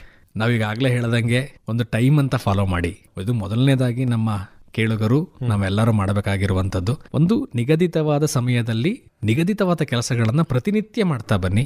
ಸೊ ಆಗ ನಮ್ಮ ಜೀವನ ಶೈಲಿ ತುಂಬಾ ಚೆನ್ನಾಗಿ ಆಗ್ತಾ ಬರುತ್ತೆ. ಎರಡನೇದಾಗಿ ಆಹಾರಕ್ಕೆ ತುಂಬಾ ಇಂಪಾರ್ಟೆನ್ಸ್ ಕೊಡಿ. ಮುಂಚೆ ಹೇಳ್ತಿದ್ರು ಊಟ ಬಲ್ಲವನಿಗೆ ರೋಗವಿಲ್ಲ ಅಂತ. ಅಂದ್ರೆ ಊಟಕ್ಕೆ ಅಷ್ಟು ಇಂಪಾರ್ಟೆನ್ಸ್ ಇದೆ. ಸೊ ನಮ್ಮ ಆರೋಗ್ಯವನ್ನ ಕಾಪಾಡ್ಕೊಳ್ಬೇಕಂತ ಹೇಳಿದ್ರೆ ನಮ್ಮ ನಾಲಿಗೆಗೆ ದಾಸರಾಗಬೇಡಿ. ಸಮಯಕ್ಕೆ ತಕ್ಕ ಹಾಗೆ ಆರೋಗ್ಯಕ್ಕೆ ಏನ್ ಬೇಕು ಸೀಸನ್ ನಲ್ಲಿರುವಂತಹ ಫುಡ್ಗಳನ್ನ ಸೇವನೆ ಮಾಡೋದನ್ನ ಕಲಿಬೇಕು. ಮತ್ತೆ ಮಾನಸಿಕ ಒತ್ತಡವನ್ನ ನಿಗ್ರಹಿಸೋದನ್ನ ಕಲಿಬೇಕು. ನಾವು ಮಾನಸಿಕವಾಗಿ ನೆಮ್ಮದಿಯಾಗಿಲ್ಲ ಅಂದ್ರೆ ಶಾರೀರಿಕ ಒತ್ತಡಕ್ಕೆ ಒಳಗಾಗ್ತೀವಿ. ಜೊತೆಗೆ ಅದು ಸಹ ನಮಗೆ ತೊಂದರೆಯನ್ನ ಕೊಡುತ್ತೆ. ಮೊಬೈಲ್ಗಳಿಂದ ದೂರ ಇರಿ. ಜೊತೆಗೆ ನಿಗದಿತವಾದಂತಹ ಟೆಸ್ಟ್ಗಳನ್ನ ವೈದ್ಯರನ್ನ ಕಂಡು ಪರೀಕ್ಷೆ ಮಾಡಿಸಿ ತಗೊಳ್ಳಿ. ವೈದ್ಯರು ಏನ್ ಹೇಳಿದರೆ ಅದ್ರ ಬಗ್ಗೆ ನಿಮ್ಗೆ ಅನುಮಾನಗಳಿದ್ರೆ ಸೆಕೆಂಡ್ ಒಪಿನಿಯನ್ ಅನ್ನೋದು ನಮ್ಗೆ ಯಾವಾಗ್ಲೂ ಓಪನ್ ಇದ್ದೇ ಇರುತ್ತೆ. ಅದನ್ನ ನೋಡಿ. ಜಾಹೀರಾತುಗಳಿಗೆ ನೋಡಿ ಭಯ ಪಡಬೇಡಿ. ಯಾಕೆಂದ್ರೆ 10 ಜನ ಒಳ್ಳೆದನ್ನ ಮಾಡ್ಬೇಕು ಅಂತ ಯೋಚನೆ ಮಾಡುವಾಗ ಯಾರೋ ಒಬ್ರು ವ್ಯಾಪಾರಿಕವಾಗಿನೂ ಅದ್ರ ಬಗ್ಗೆ ಥಿಂಕ್ ಮಾಡಬಹುದು. ಅವ್ರೇನ್ ಮಾಡ್ತಾರೆ, ಇದ್ರ ಬಗ್ಗೆ ಅಡ್ವರ್ಟೈಸ್ಮೆಂಟ್ಸ್ ಗಳನ್ನ ಕೊಡಕ್ ಶುರು ಮಾಡ್ತಾರೆ. ಅದನ್ನ ನೋಡಿನೂ ಭಯ ಪಡುವಂತಹ ನಿಟ್ಟಿನಲ್ಲಿ ಹೋಗ್ಬೇಡಿ. ಅದರಿಂದ ಹೊರಗಡೆ ಬಂದು ಆರಾಮಾಗಿ ಯೋಚನೆ ಮಾಡುವಾಗ ನಮ್ಮ ಆರೋಗ್ಯವನ್ನ ಕಾಪಾಡ್ಕೊಳ್ಬಹುದು. ಹುಟ್ಟಿನಿಂದ ಸಾಯುವವರೆಗೂ ಕಂಟಿನ್ಯೂಸ್ ಆಗಿ ಕೆಲಸ ಮಾಡುವಂತದ್ದು ಹೃದಯ. ಅದಕ್ಕೆ ನಾವು ಎಷ್ಟು ಚಿರಋಣಿಯಾಗಿರ್ಬೇಕು, ಎಷ್ಟು ಚೆನ್ನಾಗಿ ನಾವು ಅದನ್ನ ನೋಡ್ಕೊಳ್ಬೇಕು, ಕಾಪಾಡಬೇಕು ಅಂತ ಹೇಳಿದ್ರೆ, ಇದನ್ನೆಲ್ಲ ನಾವು ಬದಲಾವಣೆಗಳನ್ನ ಮಾಡ್ಕೊಳ್ಳಿಲ್ಲ ಅಂತ ಹೇಳಿದ್ರೆ ಒಂದ್ಸಲಿ ಹಾರ್ಟ್ ಅಟ್ಯಾಕ್ ಆಗುವಂಥದ್ದು, ಹೃದಯ ಸ್ತಂಭನವಾಗೋದಕ್ಕೆ ನಾವು ಒಳಗಾಗ್ಬಿಡ್ತೀವಿ. ಇನ್ನು ಹೆಚ್ಚಿನ ಮಾಹಿತಿಗಾಗಿ ತಮ್ಮನ್ನ ಸಂಪರ್ಕ ಮಾಡುವಂಥದ್ದು ಹೇಗೆ? ನನ್ನ ಮೊಬೈಲ್ ಸಂಖ್ಯೆ 9848293032. ನಿಮ್ಮ ಸಂಪರ್ಕ ಸಂಖ್ಯೆಯನ್ನು ಮತ್ತೊಮ್ಮೆ ಹೇಳಿ. 9845293032. ಒಳ್ಳೆಯದು. Doctor S.A.. ನಿತಿನ್ ಅವರೇ, ಇವತ್ತಿನ ಒಂದು ಸಂಚಿಕೆಯಲ್ಲಿ ನಮ್ಮ ಜೀವನ ಶೈಲಿ ಹಾಗೂ ಹೃದಯದ ಆರೋಗ್ಯಕ್ಕೆ ಸಂಬಂಧಪಟ್ಟ ಹಾಗೆ ವಿವರವಾದಂತಹ ಮಾಹಿತಿಯನ್ನು ನಮ್ಮ ಕೇಳುಗರಿಗೆ ಮಾಡಿಕೊಟ್ರಿ. ನಮ್ಮ ಜೀವನ ಶೈಲಿ ಹೇಗಿದ್ದರೆ ನಮ್ಮ ಹೃದಯದ ಆರೋಗ್ಯ ಹೇಗಿರುತ್ತೆ ಅನ್ನುವಂಥದ್ದನ್ನು ಬಹಳ ವಿವರವಾಗಿ ತಿಳಿಸ್ಕೊಟ್ರಿ. ತಮಗೆ ಧನ್ಯವಾದಗಳು. ನಮಸ್ಕಾರ. ಇದುವರೆಗೆ ಜೀವನ ಶೈಲಿ ಹಾಗೂ ಹೃದಯದ ಆರೋಗ್ಯ ಈ ಕುರಿತು ಹಾಸನದ ರಾಜೀವ್ ಆಯುರ್ವೇದ ವೈದ್ಯಕೀಯ ಮಹಾವಿದ್ಯಾಲಯದ ಪ್ರಾಂಶುಪಾಲರು ಮತ್ತು ಮುಖ್ಯ ವೈದ್ಯಾಧಿಕಾರಿಗಳಾದ ಡಾಕ್ಟರ್ ಎಸ್.ಎ. ನಿತಿನ್ ಅವರೊಂದಿಗೆ ಸಂದರ್ಶನ ಮೂಡಿಬಂತು. ಸಂದರ್ಶಿಸಿದವರು ಅರಕಲಗೂಡು ವಿ. ಮಧುಸೂದನ್.